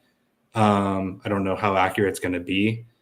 I think we could lose by 2 scores. I think we could win in a close one. I'd be surprised if we won by 2 scores, but I think we kind of just have to wait and see. At least that's the hope. Yeah, I mean, a couple of observations. David, go ahead, and then we have Jeffrey from Only Talk Sports next. Oh, sure. I was just surprised to see the line that low, and you're right. The Sparty pass defense, as my dude Daniel just put in the chat there, has been bad for 2 years in a row. And actually got exposed last year in a lot of Michigan State games, even though they had a really good record. I think that was made up by the fact that they could run the ball so well. But, yeah, I mean, well, Penix has played well the entire year against every defense he's played against, so he's looked really good. Yeah. All right. Yeah, 12 touchdowns, 1 interception, 172 passer rating. That's not too shabby. No, he's been great. All right, David, thank you so much. We're glad to have you. Good luck to your Thank Buckeyes you guys. weekend. Hey, great show, by the way. Oh, thank you. We appreciate it. We're really glad to have you. Truly. Thank you for calling, and thanks for the patience. I'll stop back anytime. Thanks, guys. We'll see you next week. Yep. All right. Next up to bat, guys, one of our favorite callers. We've got Jeffrey from Only Talk Sports. Jeffrey, welcome to the Pac-12 Chat Show Live.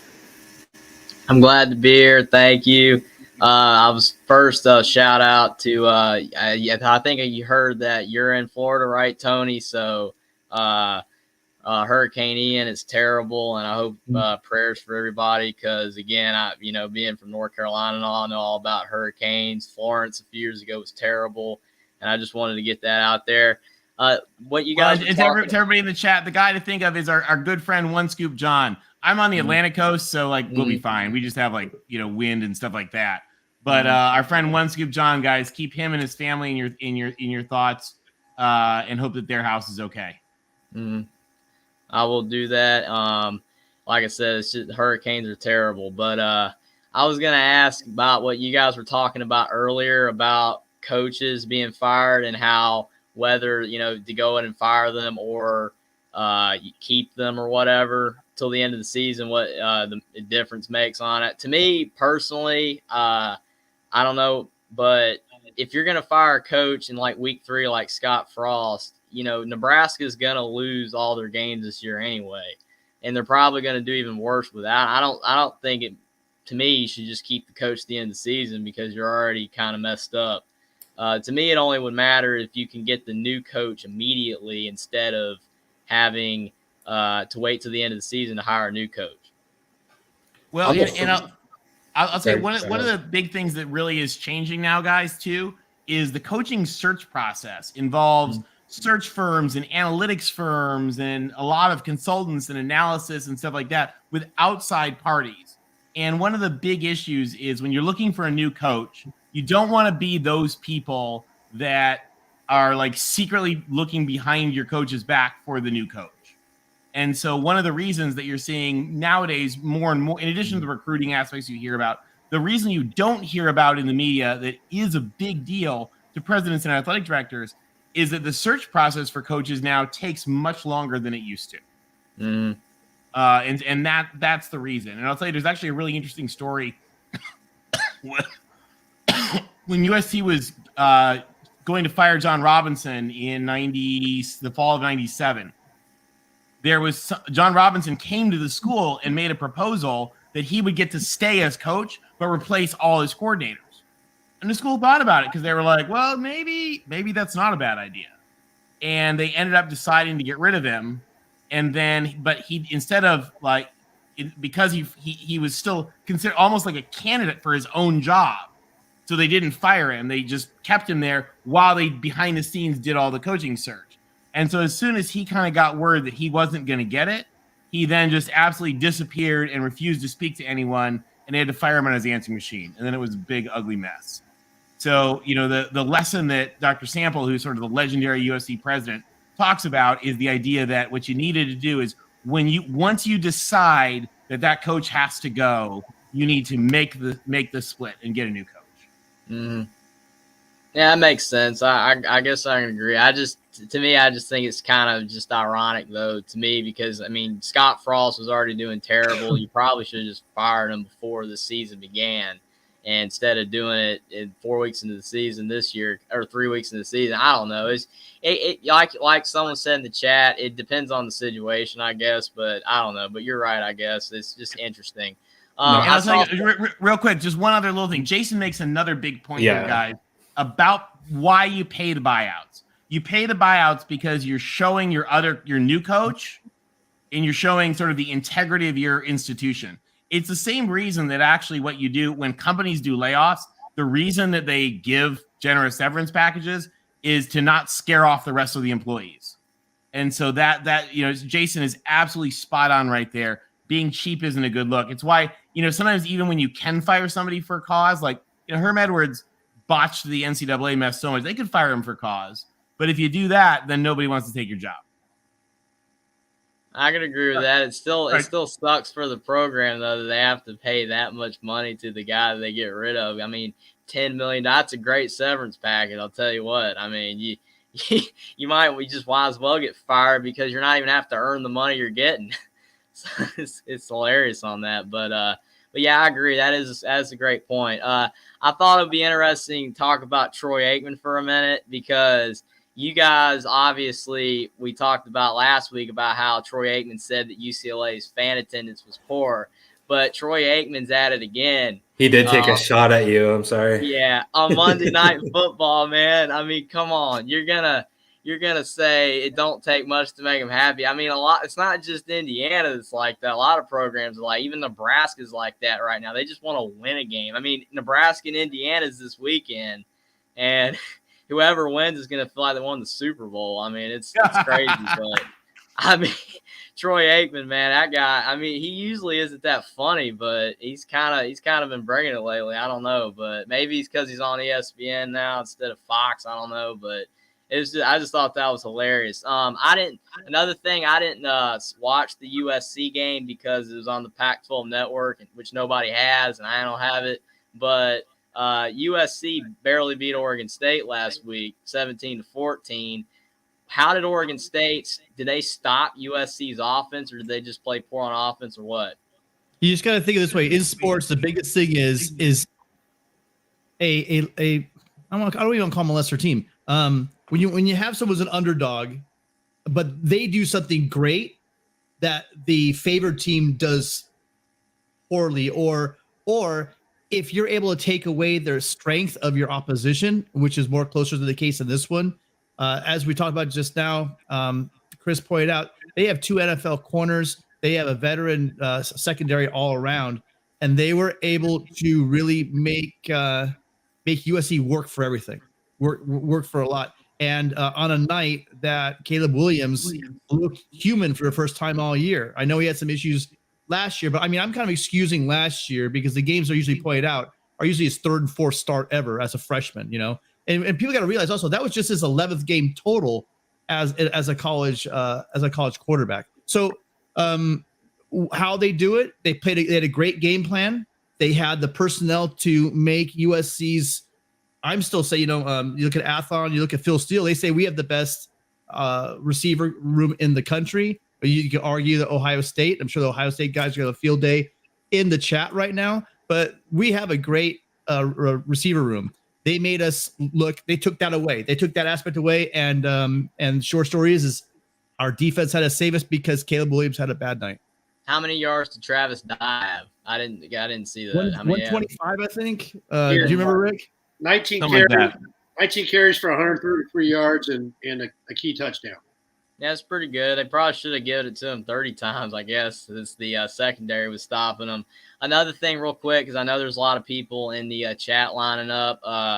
What team has impressed you so far more in the North? I kind of already asked this earlier, but we have a little bit more evidence now. Washington or Oregon? Washington. I'm tilting towards Oregon now.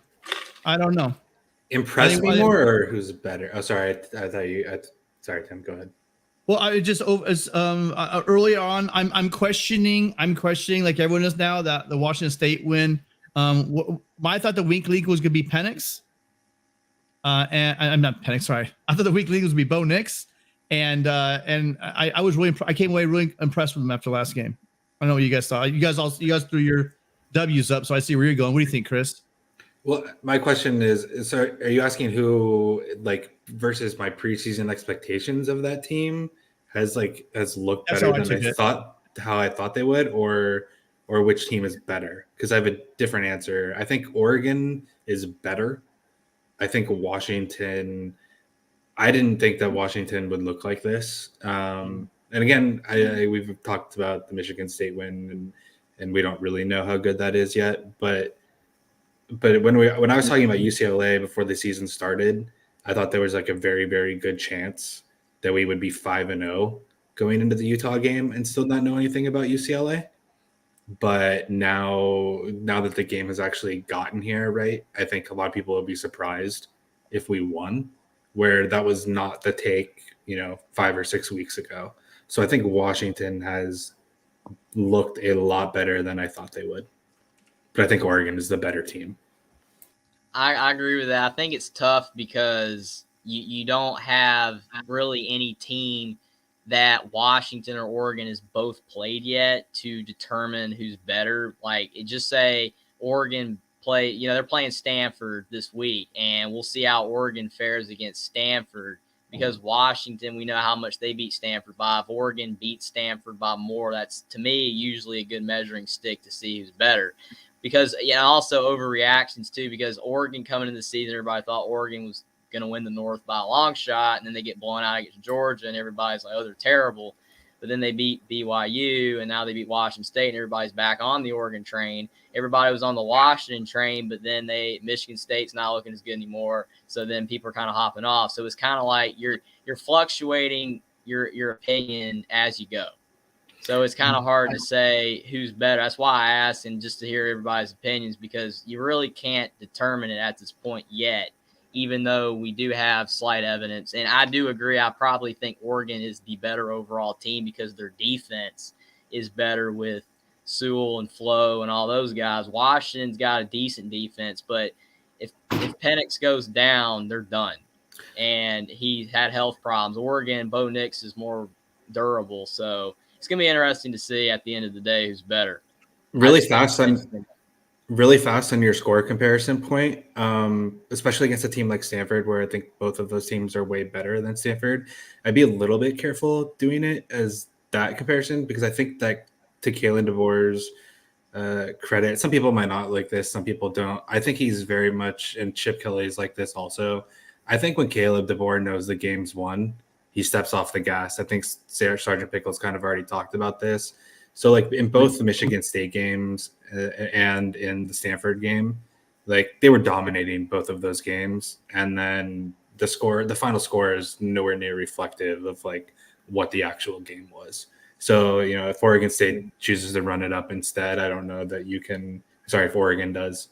I don't know if you can take too much from the comparison of Stanford, but – against some other teams, like when they both play Oregon State or something, like, I don't know. Actually, Oregon might play them after. I don't know. But sorry, go ahead. Okay, real quick, Jeffrey. For those of you guys who don't know, Jeffrey's YouTube channel is Only Talk Sports, and he does a great job. Really, really insightful looks at all kinds of teams all around the country. And if you're a football fan, guys, this is a channel you should be following. So Absolutely. He's an Indiana fan from North Carolina, so he's all around and really knows what's going on in the country. I'll tell you, it's a lot better content put out than a lot of these professional media organizations. So thank you so much. You should be following Jeffrey from Only Talk Sports. Yeah, Jeffrey, always great to have you on, man. Really bring a lot to the show. We really appreciate you.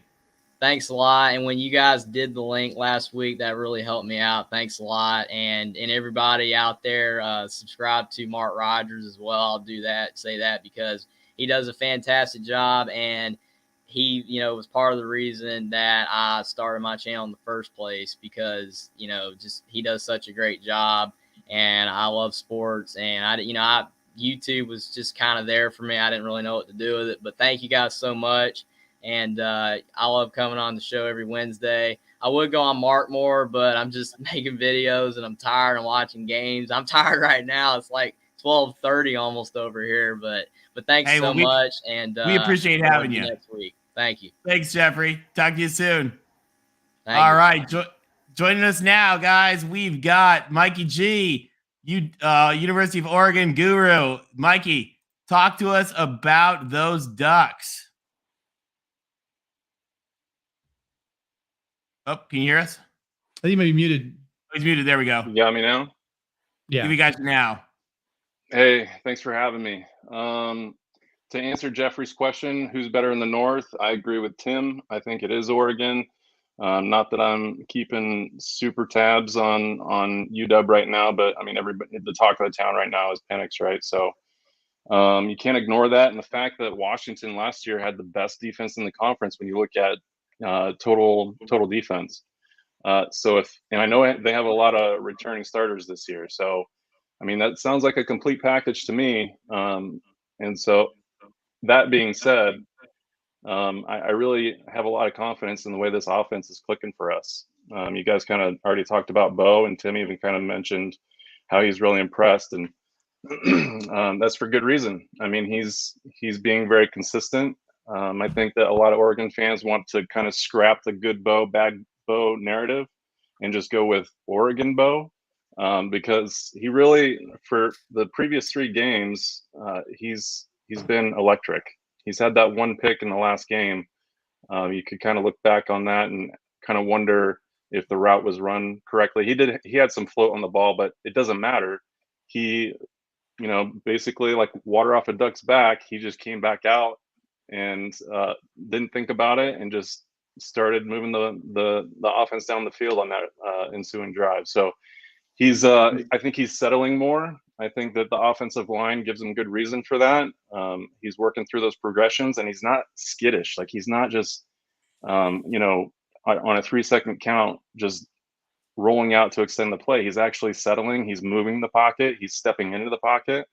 And so when people talk about the growth of Bo Nix, I don't know how much of it is coaching versus having all of the necessary tools around him, right? Like, I think most people know that Kenny Dillingham coached him up in 2019 when he was a freshman at Auburn, but he's got the best O-line in the conference, bar none. 0 sacks allowed so far, the only team in the whole country that can say that. 5 returning starters. We're probably going to have an All-American and TJ Bass. So, yeah, the O-line is lights out. And then you kind of have to ask the question, how good is Wazoo, right? Like, why did they have our number for 3.5 quarters? And I don't have a good answer on that. I think that Wazoo just came to play. They threw everything at us. They were, by all accounts, the better team up until about 4 minutes left in the game. So we had some incredible resilience. I mean, that was my main takeaway: the mental toughness and resilience to pull out the win in Pullman under those conditions was absolutely amazing. One of the most, I mean, you can imagine, like, I just came out of my skin. When Mace Funa got that pick 6, it was just, let's go. That was something else. Yeah. Does Cristobal make that comeback in the 4th quarter? The answer to that, Chris, is no. He does not. I knew the answer, but I wanted to ask it. A resounding no, and mainly because, and I'm not a Mario hater, right? Like, you hate to see what's happening down in Miami right now, and that's unfortunate for Mario. But I don't think that in terms of like the tool bag is different with Dan Lanning. It's not that Mario wasn't disciplined. It's not that he didn't have or coach the kids up to be resilient and take it to the end of the game. I just think that that under Dan Lanning, there's an energy and a willingness to go the extra mile that didn't really exist with Mario. And that doesn't mean that Dan has, surpassed Mario as a better coach in any way. It just means that there's just kind of like this X factor that you can't really it's pretty hard to explain unless you follow the team and listen to the players and stuff. And Well, I know that. Can I jump in really quick? The X factor is that I think that Mario stocked the cupboard pretty good for landing. That might be part of the X factor. I mean, Sure. he walked into a pretty crappy situation in Miami. Again, I'm not a big crystal ball fan, to be honest with you, a game coach, but the dude could recruit, and so looking at he left that cupboard full, especially that offensive line you guys have. Sorry to interrupt you. No, and you're absolutely right. I mean, you can't ignore that. I mean, for Dan Lanning to come into the situation that he did, not many new head coaches, let alone first-year head coaches, are going to have that luxury, right? So that's why I think you got the likes of Dan saying, "Hell yeah, I'll go hang out in Oregon for a minute to coach up these ballers," and that's a big credit to Mario, and especially in the trenches. I mean, we're already impressed with the way Dan is recruiting, right? Like. We've already got Dante Moore, a soft commit, arguably the best quarterback in the 23 class. He's headed our way. And so Dan can recruit and the staff can recruit. You can see that was a big priority. But I just think when it comes to just kind of like maybe a football acumen, I know that Mario's had some very questionable, game management, clock management, that sort of stuff. And that's already kind of reared its ugly head with Miami, as far as I can tell. So I think Dan has shown none of that, especially in this game. Like when we're talking about driving down the field late in the fourth quarter to get the first lead of the game, that was a well-coached drive, executed beautifully by Bo Nix. And so for Mace, sorry, go ahead. Nothing. I was just going to say for Mace Funa to kind of seal the deal. I mean, that was just the cherry on the top there. I'm really enjoying the piece that came with Bo Nix. So with Bo Nix, I wasn't totally sold, but Troy. I'm sure you can talk about Troy Franklin, who he's a sophomore this year, right? I think he's a sophomore. Yeah, he's a stud, man. Like, yeah, he's 6'3", 6'3". He's got burner speed. He's a really. I think he's, if not leading, up there as far as the the Pac-12 receiving leaders, and the kid from Minnesota, Irving. The trend that kid. Why I think that Washington State hung with you guys is what they are. I think they're a quick, attacking, athletic defense. You know what I mean? And when I see you guys, you get that big offensive line, but you guys are quick. And with when I was watching you guys play BYU never had a chance because they were just too slow. They looked like they were running in snow, whereas it looked like Washington State was a little bit quicker, or hitting their gaps a lot faster. And I think that's why they're giving you fits, because I've been really impressed with, again, your skill positions.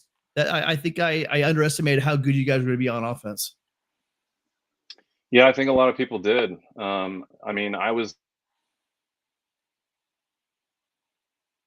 Oh, we lost your audio. Tony, you're on mute. You got me now? Yep. Yeah. Yeah. So I think the last time I was on here, I mentioned how when Bo was brought in, I wasn't one of the guys like, yeah, that was a great idea, because I was in the tie camp, especially after looking at last year. I mean, yeah, you could talk about Anthony Brown and how he statistically was a good quarterback, but he was very inconsistent. And regardless of the scheme and Moorhead and Cristobal and all that stuff that you can talk about, it just wasn't enough. And Mikey, stay with us real quick. Just real quick. I want to hit this game. Mikey, stay with us though. We also want to bring in Sean, who's been super patient and waiting. Sean, welcome to the show. Hey, great to be along. First time here.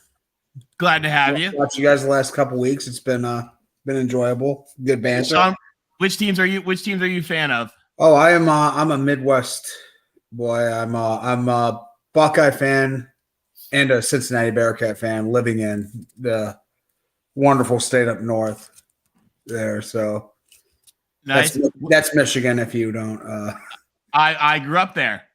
Really? Yeah. So tell us, which games are you excited about in the Pac-12 this week? Well, I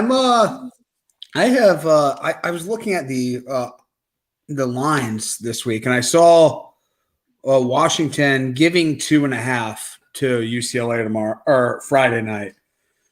And I was looking to either of you guys try to convince me not to call my mortgage agent tomorrow and just refinance everything so I can put it on the Huskies this week. That does not seem like an accurate line at all. Were you surprised when Michigan State was underdog going into Washington, or no? Not at all. Not at all. Okay. I mean, Michigan State by a lot of almost all the metrics last year, they kind of overachieved. I think. No, I just wanted to ask. It was expected that they would take a step back, and I mean, I wasn't surprised at all. I figured that would be a tough game, and it turned out it wasn't at all. I mean, but I think the Huskies had been impressive this year. UCLA, I mean, they may have played the worst schedule in the entire country so far this year, and they needed a last-second field goal to beat a very mediocre Sun Belt team. That's not even a strong group of 5 opponent that nearly came in and took their lunch from them. And Mikey, what was your take on that game? Oh, the Southern Alabama. I think this upcoming UCLA UW game. Yeah. So I think that, and Chris can probably back me up on this, I don't think as a UCLA fan or anybody outside looking in would ever be wise to bet for or against UCLA when it comes to the spread, because they are just such an erratic team.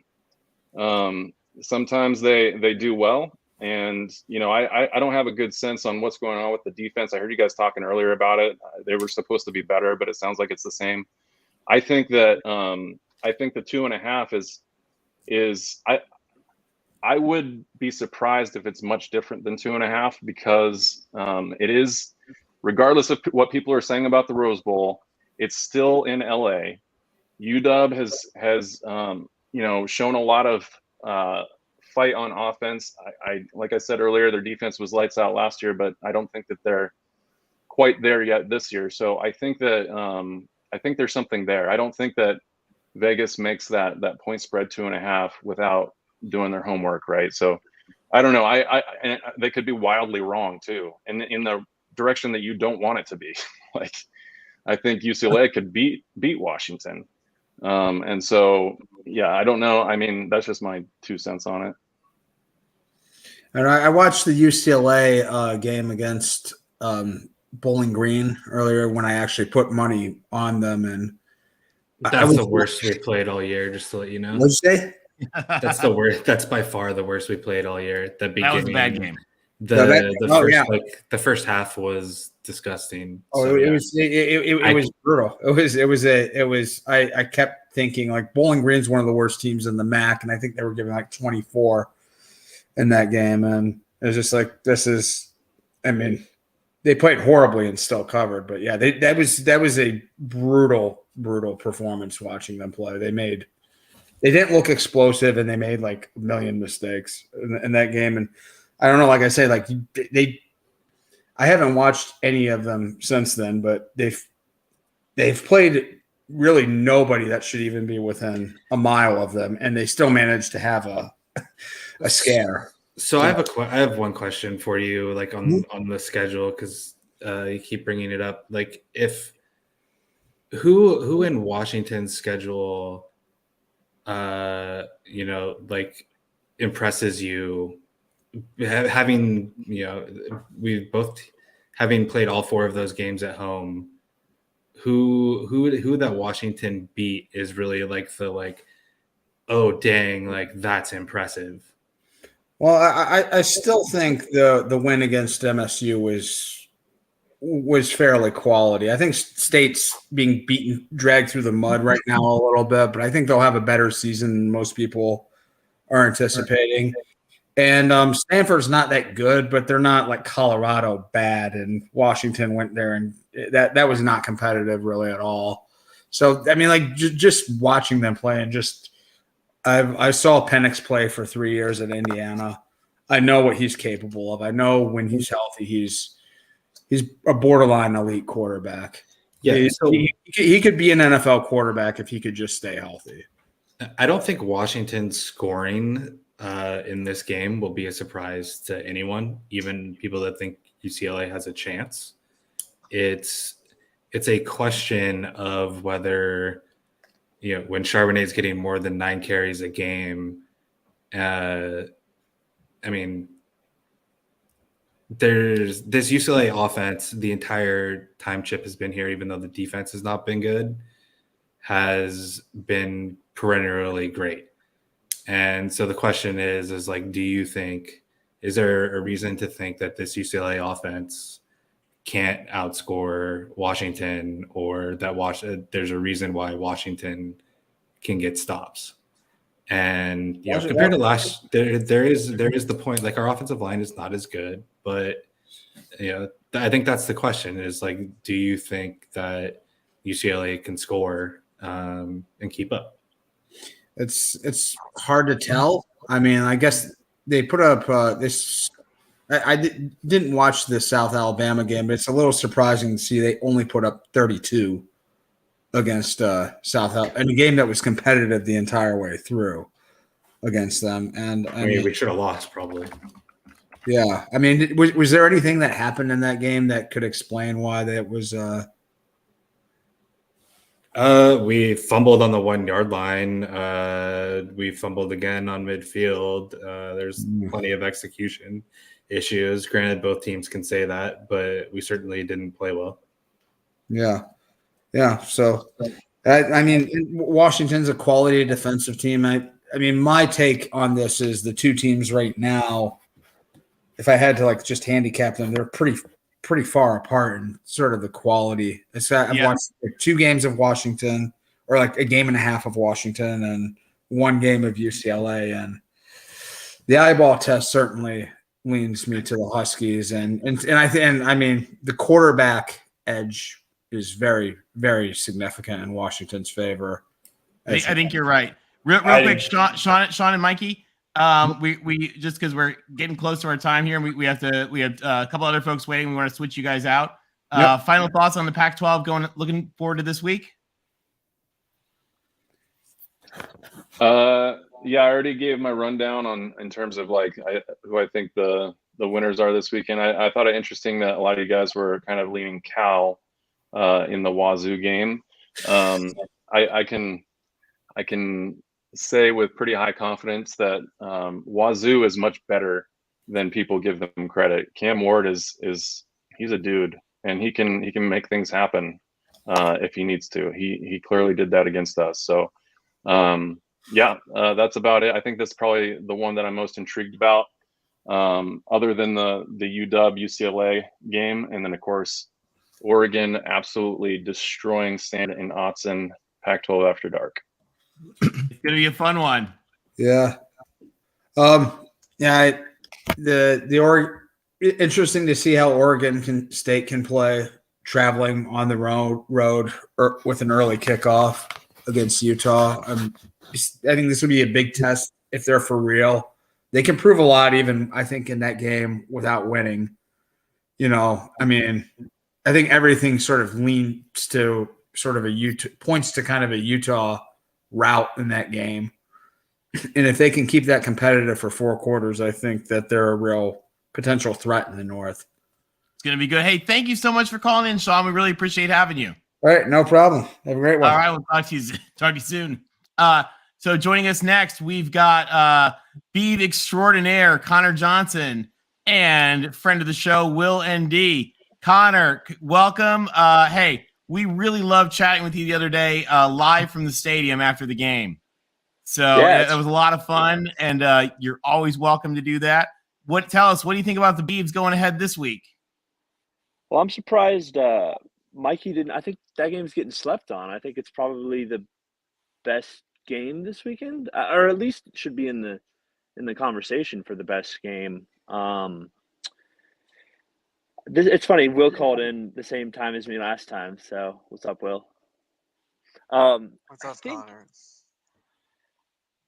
I don't know why I've said this, but I feel more confident, my gut feeling, than I did last week. And I think I picked the Beavers to win by 3, and we lost by 3.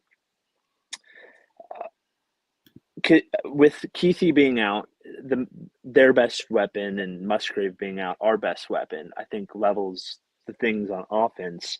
The Beaver defense impressed me the most last week, and so if they can play at that level again, and like Clint said, if Chance doesn't have four picks, then I feel confident. We beat the same team last year with Cam Rising. Sure, it was in Corvallis, but you could argue Utah was better last year with Devin Lloyd. I think Tim said earlier that he thought that Utah's talent was just better than the Beavers, and I would have to disagree.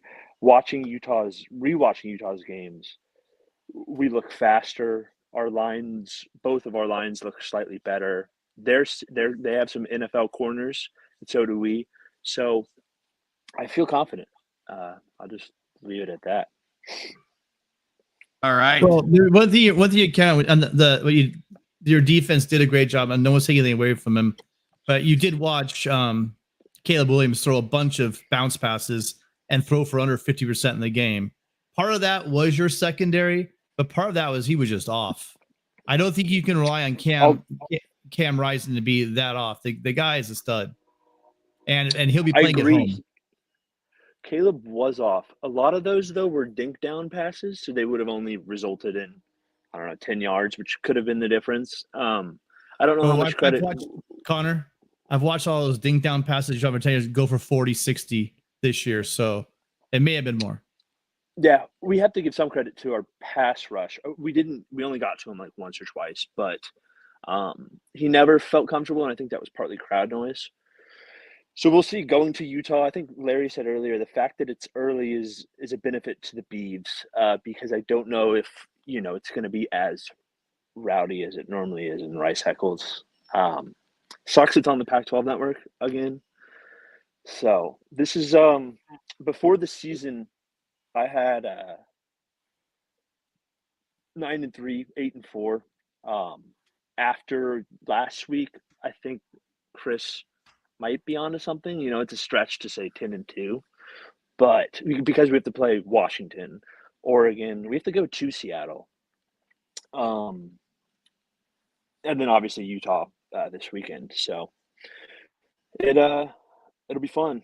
A midday game for those on the East Coast, 2:00 game. So if anybody on the East Coast wants to watch some Beavs, you can download Fubo, get the Pac-12 network for a week. Just make sure you cancel. I'm looking forward to it. I think it's going to be a great game. It's going to be a fun one.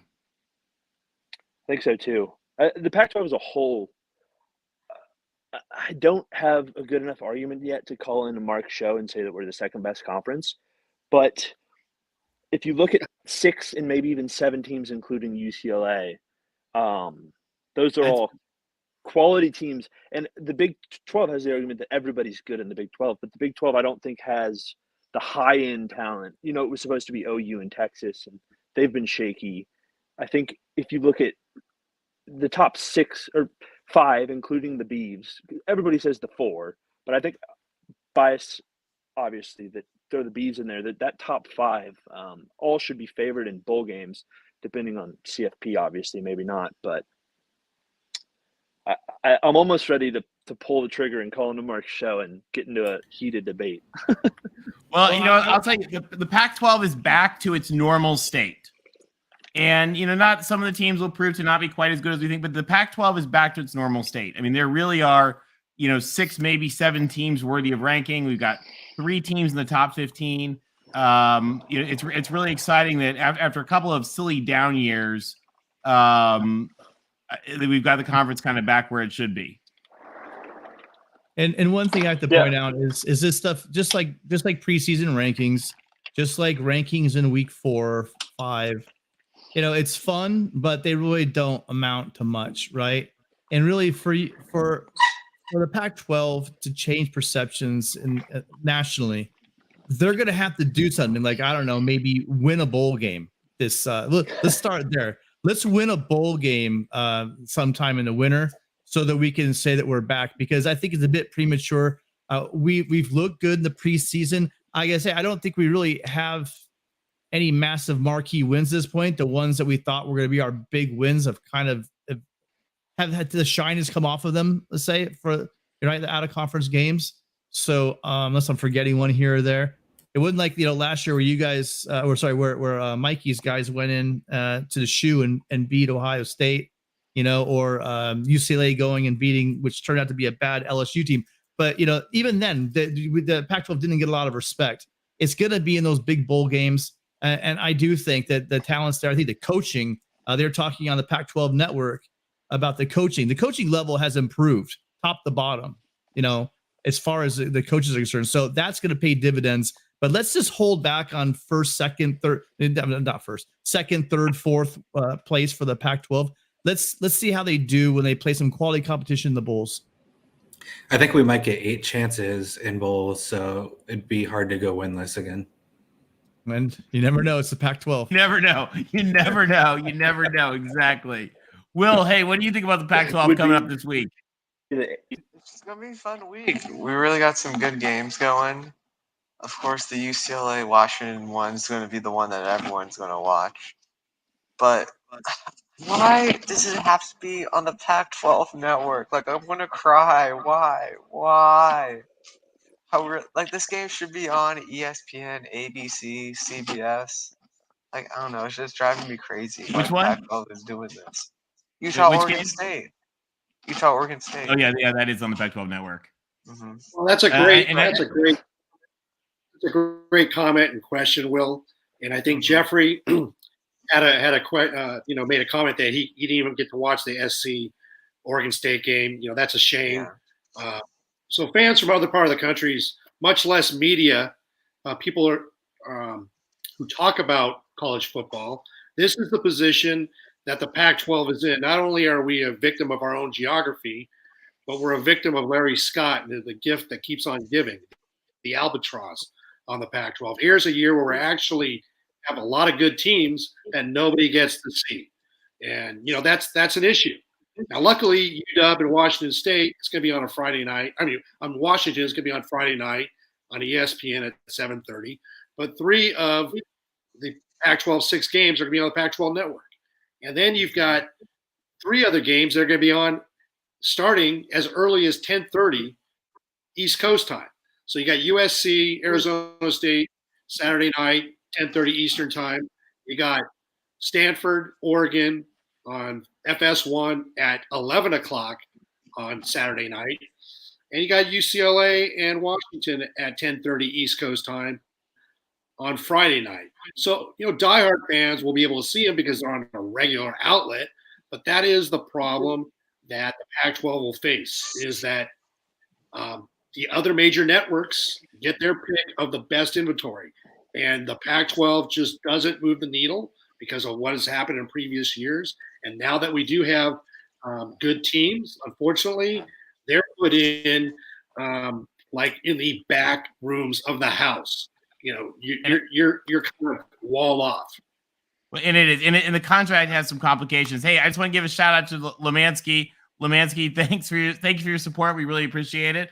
Bringing up the point about Kinnick magic is real. I'll tell you, one of the funny things, Lemansky, you're talking about Kinnick Stadium at Iowa, is to USC fans who are leaving the Pac-12. So the game against Oregon State was probably the last time in the known foreseeable future USC goes to Corvallis. Corvallis to USC is haunted. Like it is just like Kinnick Stadium. And so I've been joking to fans that Kinnick Stadium can take over for Corvallis as USC's new haunted location. Lubansky, thanks for joining us and thanks for your support of the show. Yeah. So, Lubansky. Go ahead. So about the win against Oski, it looks a bit better now. I mean, they put 49 points up on Arizona. Like, I don't know how bad Arizona's defense is, but 49 points for Cal is pretty impressive. Don't you guys think? I thought so. Yeah, and Oski looks good. I mean, guys, Cal, remember, guys, there's no reason. People forget there's no reason for Cal to ever be bad. This is one of the top universities in the country. They have phenomenal facilities.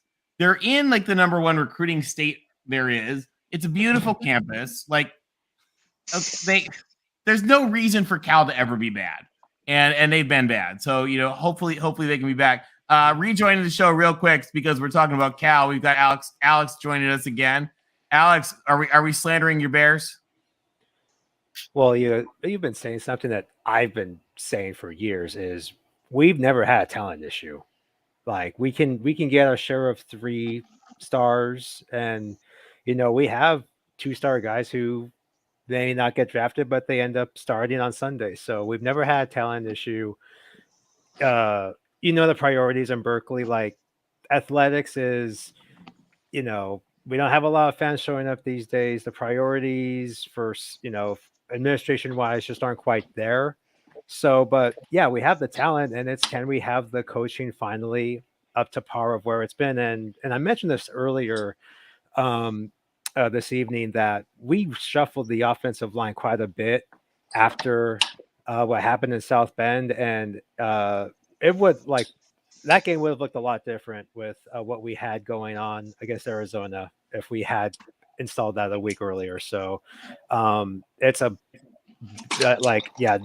think it took Notre Dame's defensive line kicking our ass for our coaching staff to realize, okay, we got to change something, or we're doing nothing this year. And it was a really ugly game in South Bend. But if that is what it took to, really, again, we have a true freshman, we had to have a starter on the line who did great against Arizona. And then, we have Jada not going there. So I expect us to look a lot different going forward this year. And you're talking about I have to push back a little bit on the quality. I mean, when I think of the quality of the Cal teams, I think of those Tedford teams in the early 2000s. We have Aaron Rodgers, Marshawn Lynch, right? You got great NFL linemen like Alex Mack. Yeah.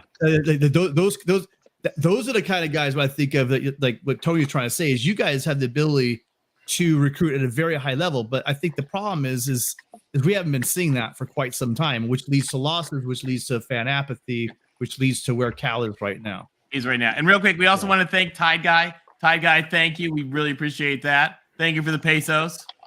We're saving them for a trip to Cancun.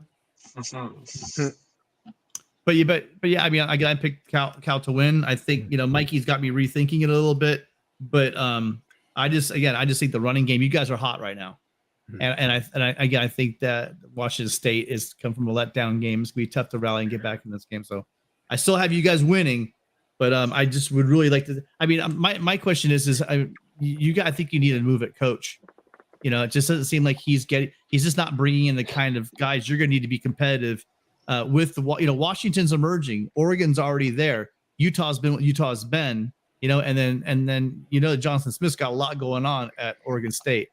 So, and even in Arizona, they're getting better. So, I mean, Cal's going to need to make a move, and Chris, so is UCLA, but that's a whole other conversation.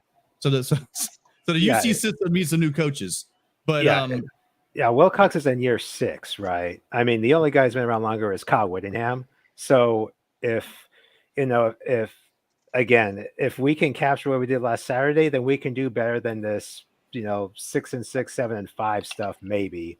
But yeah, Wilcox has been a 500 coach. Is he going to still be a 500 coach, this season, the next few seasons? So yeah, it's kind of, like I said, this Saturday, it's time to go. And, Jaden Ott, 4 or 5-star running back, get some good talent on the line. Let's try to do something. Yeah. I actually think Wilcox is a great coach, but I might be on my own on that. No, I agree. He's a good coach, but why can't he recruit? I don't know how you got Jaden Ott somehow. I don't know. Maybe figure it out. My mind is blown that. I mean, we've had we haven't had a school guy like that in if I go back 10, 15 years, I mean, we had Keenan Allen, Shane Vereen playing a Super Bowl, but yeah, we haven't had a guy just of that combo of speed and talent. I mean, it's kind of because there was this run against Arizona where he was completely stuffed and he was pushing, and then, the line pushed him out and he got another 10, 15 yards into the end zone. So I haven't seen a guy with that sort of strength since Marshawn, since I don't even know. Who's the other guy with Marshawn? The big back. What's his name? Same era. But yeah, you guys had your share. But again, that's what I'm talking about. We got to go way back. And so I think you guys need to get a coach in there. And I think Wilcox is a good coach. He's definitely well, all the USC fans start throwing something. I say he's a good defensive coordinator, but he has his moments. I mean, he's done well at other places. Maybe not as great at USC, but he's done well in the Pac-12. So we'll see. I just think that it's time to make a move. I think all the other schools are making big moves for big time coaches. I think, or at least effective coaches. I think that Cal needs to make that move as well. Cal has a budget deficit issue, though. Well, here's the other institutional problem, and this is what, like, again, until this last Saturday, this was driving us nuts. Now we're looking at it a little differently, but so our athletic director was given an 8-year deal by the chancellor, so he's totally safe, and as long as he is safe, so is Wilcox, unless Wilcox leaves. So again, the administration, I mean, again, their priorities in Berkeley, and athletics is not really high on the list for a lot of folks. It's just kind of manage it. And again, yeah, the fan interest has not quite been there. And it's, if Wilcox can get it going again, he's a good coach, but there's literally a few games here and there where if they had gone the other way, we're looking at a different situation. So I just hope that, from what we've seen over the last, week plus, that we finally have the guys in there to get this thing going. But he's right on, again, the edge of, will this get going or do we have to look elsewhere? And if this was another institution, we may be looking at, 5 6 seasons of 500 ball. Let's kind of maybe go another direction, but it's it hasn't been bad enough really where again, the administration has wanted to make a, switch, but I have a question for the Cal fan. Prior to Saturday, I would have thought it was like a Bill Musgrave offense problem, but was it more so just that he didn't have the talent? Is he a good offensive coach? So the thing with Musgrave is he's an NFL retread. This is one of his first college gigs. And I mean, he's had a long career in the NFL. He's kind of cycled in and out. He did have that 1 year at the Raiders with Carr when they kind of blew up, but then Carr got injured and they, crashed out of the playoffs. So he's been around since 2020. And that's when, he didn't have time to install the offense. We beat Oregon that year without much offense anyway. But so with Jack Plummer, he is more your prototypical pro style guy, 6'6", can see over the offensive line versus, Garbers is more of a smaller, scrambling QB. And so the first 3 weeks, again, was the offensive line play was not there. Notre Dame kicked our ass, and then they reshuffled things, and now it looks, a much better. And we finally saw some throws to the tight end that we weren't seeing the first couple of weeks this past Saturday. So it is more that pro style scheme that, it's kind of, getting some of the guys in there. And at least from this past Saturday, it looked good. So hopefully we can keep that going. Well, you brought up tight end, and I want to do a little woulda, coulda, shoulda. In an alternate universe, imagine if Bill gets his nephew, Luke Musgrave, the Oregon State tight end, to come play for y'all. And I don't know if you knew this, but Jaden Ott was actually, I don't know if he was committed verbally to Oregon State, but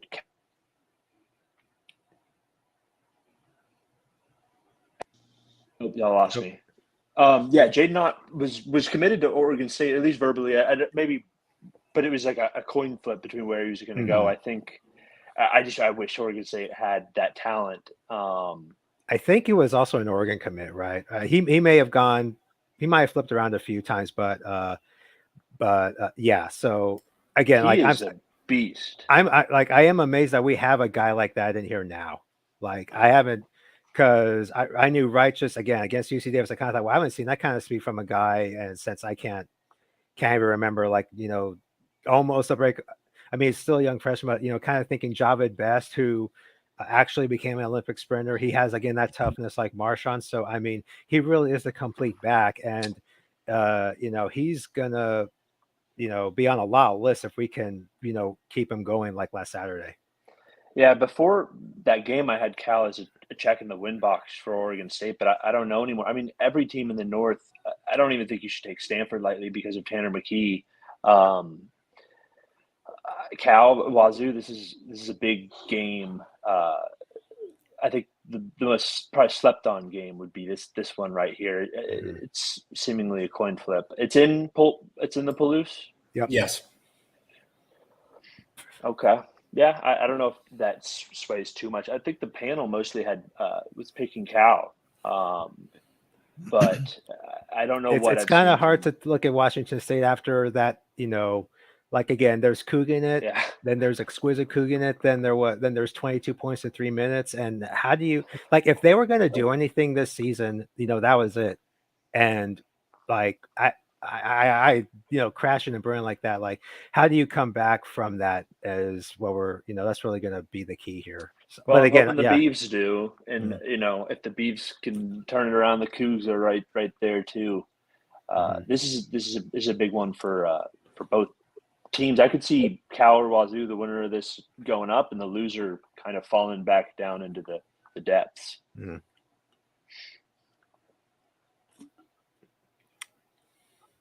Hey, Tim, you were mentioning about past Cal running backs.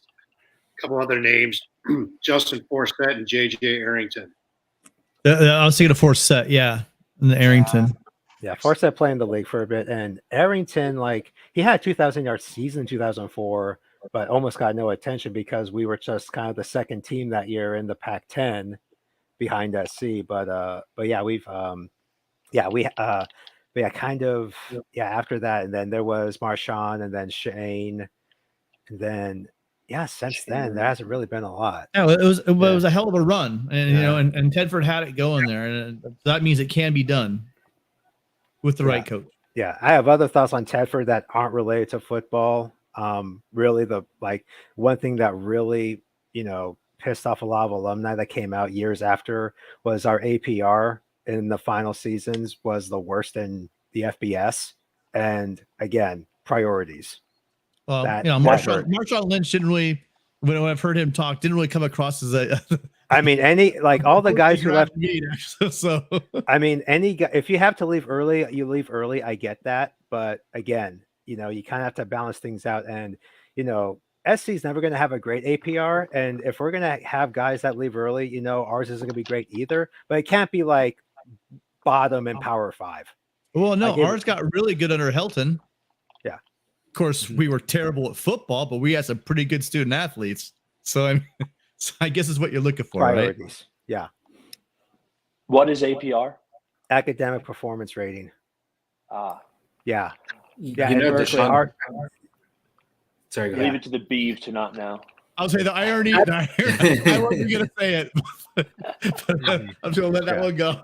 The Beeve alum. But again, back to Wilcox. The reason why. School. Yeah, Wilcox, though, again, we have the highest APR in the conference, so doing a good job there. So we had Tedford comes back to the Pac-12. Sorry.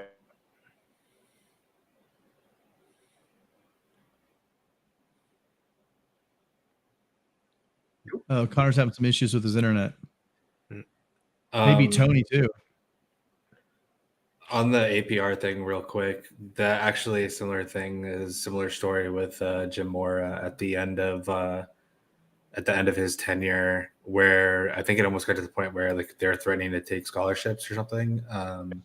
If the APR gets bad enough, you can. Yeah, the NCAA comes in and kicks you around, but so that was part of the Chip Kelly cleanup, so to speak, that happened when I don't think he needed to get rid of as many guys as he did, but that was part of the issue early during his tenure. I just want to throw out one fun fact for you in case you didn't know.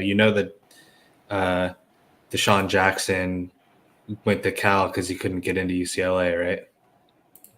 Either that or the other story is that he got pissed at Lane Kiffin at SC and went to Cal to spite him. Right. There's a few stories. You mean Carroll, right? Whoever the recruiter was or something, but there's yeah. All right. Well, guys, I think we're. By the way, today, speaking of Lane Kiffin, by the way, guys, today is the anniversary of the phrase "tarmac" becoming a verb. Today is the anniversary of Lane Kiffin getting whacked on the tarmac at LAX after they flew back from Arizona State and taking a cab home instead of the team bus. So we are right now, guys. We're at our about our time. So why don't we give some kind of final thoughts on the Pac-12 this week? Why don't we start with Alex? Sorry, I was off for a second. Say again. Oh, sorry. Final thoughts on the Pac-12 this week. For Washington and UCLA, it's a good matchup. It's 2 4-0 teams. Yet, it's kind of you're really looking at 2 unknowns, and it's going to be a good game. I just kind of wish it's maybe because it's on a Friday night, but that should be much bigger than kind of what it is. All right, Alex, thank you for joining us. Thanks, Alex. Hey, guys. All right, we'll see ya. Real quick, Connor, because sorry, your internet was getting bad. We're wrapping up. Final thoughts in the game this week? Yeah, sorry about that. No, I appreciated hearing from the Cal fan. I think the only fan bases we don't have are Stanford, Wazoo. I think that's it. Hey, now we have the Stanford tree himself, friend of the show. That's true. Unveiling his new tree costume this week or next week. I'm not sure if he's making the trip or not. Goddard, thank you for joining us. We really appreciate it. Hey, go Beavs. Thanks, guys. Go Beavs. Hey, good luck this week. All right, Will, final thoughts. Guys, it's going to be another great week of action. And we will be reacting to the UCLA and Washington game on Will MD. So everyone, please check out my channel. We do fun reactions and college football talk. So yeah, definitely, guys. Check. Can somebody put the link in the chat? Definitely, guys, do subscribe to Will MD. Will is awesome and one of the smartest, most insightful football fans you'll find. Will knows more about more games than since most of you were born, and always has a really, really interesting take and good perspectives on the whole sport. So, Will, thanks for joining us. Oh, we accidentally booted. Sorry about that. All right, TBM, final thoughts here as we get ready for the Pac-12 week ahead. Yeah, no, it'll be really interesting Friday to finally learn something about this UCLA team, whether we were sleepwalking or whether we can, everyone has injuries, whether we can get past the issues that we do have and pull one out against the Huskies team that looks to be much better than people might have thought. So yeah, no, I'm very interested because it gets real hard for us real quick, including this game with a few games after this with Utah and Oregon. That game and the Cal Washington State game. If you're not a Pac-12 guy and you're around flipping channels and you have a chance to check that out, it might be a real good football team. I mean, real good football game between two teams that you don't really watch very often or have a chance to or get talked about very often. And I think that might be one of the most interesting games in the conference to me. Thanks everyone, and talk to you next week. TBM, in recognition for you, a special Go Bruins to your boys this week. It's going to be an interesting one. All right. Who's up next? I'll go. All right. I want to thank all of our guests tonight, especially Mikey, G, and Alex. I wasn't really high on the Cal Washington State game, and hearing Alex's perspective on Cal changed my mind. That is going to be a battle for the North, so that's going to be a game to tune into.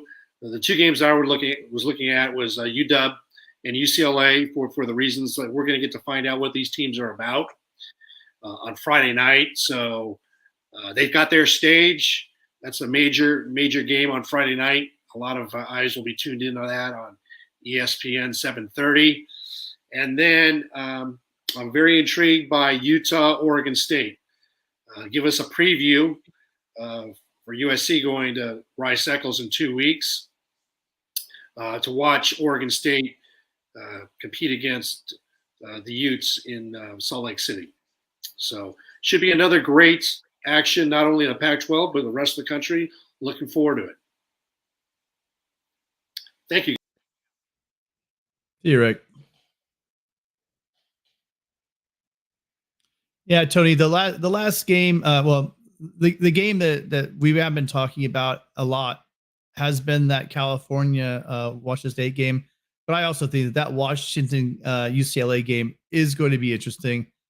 I'm also wondering about that line, the 2.5.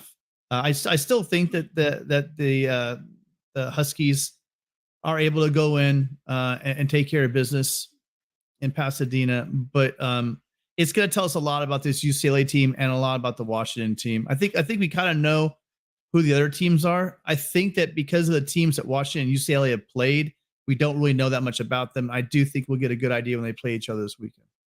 It's going to be fun. Thanks, Tim. All right. Well, guys, I want to thank you more importantly than anything. This is a show that is for you guys, and it's a show that's by you guys because it exists and thrives because of your interaction. And so it really means a lot that you guys, so many of you in the chat, a couple hundred of you tonight, were live and engaging with us across 3 channels of the Voice of College Football.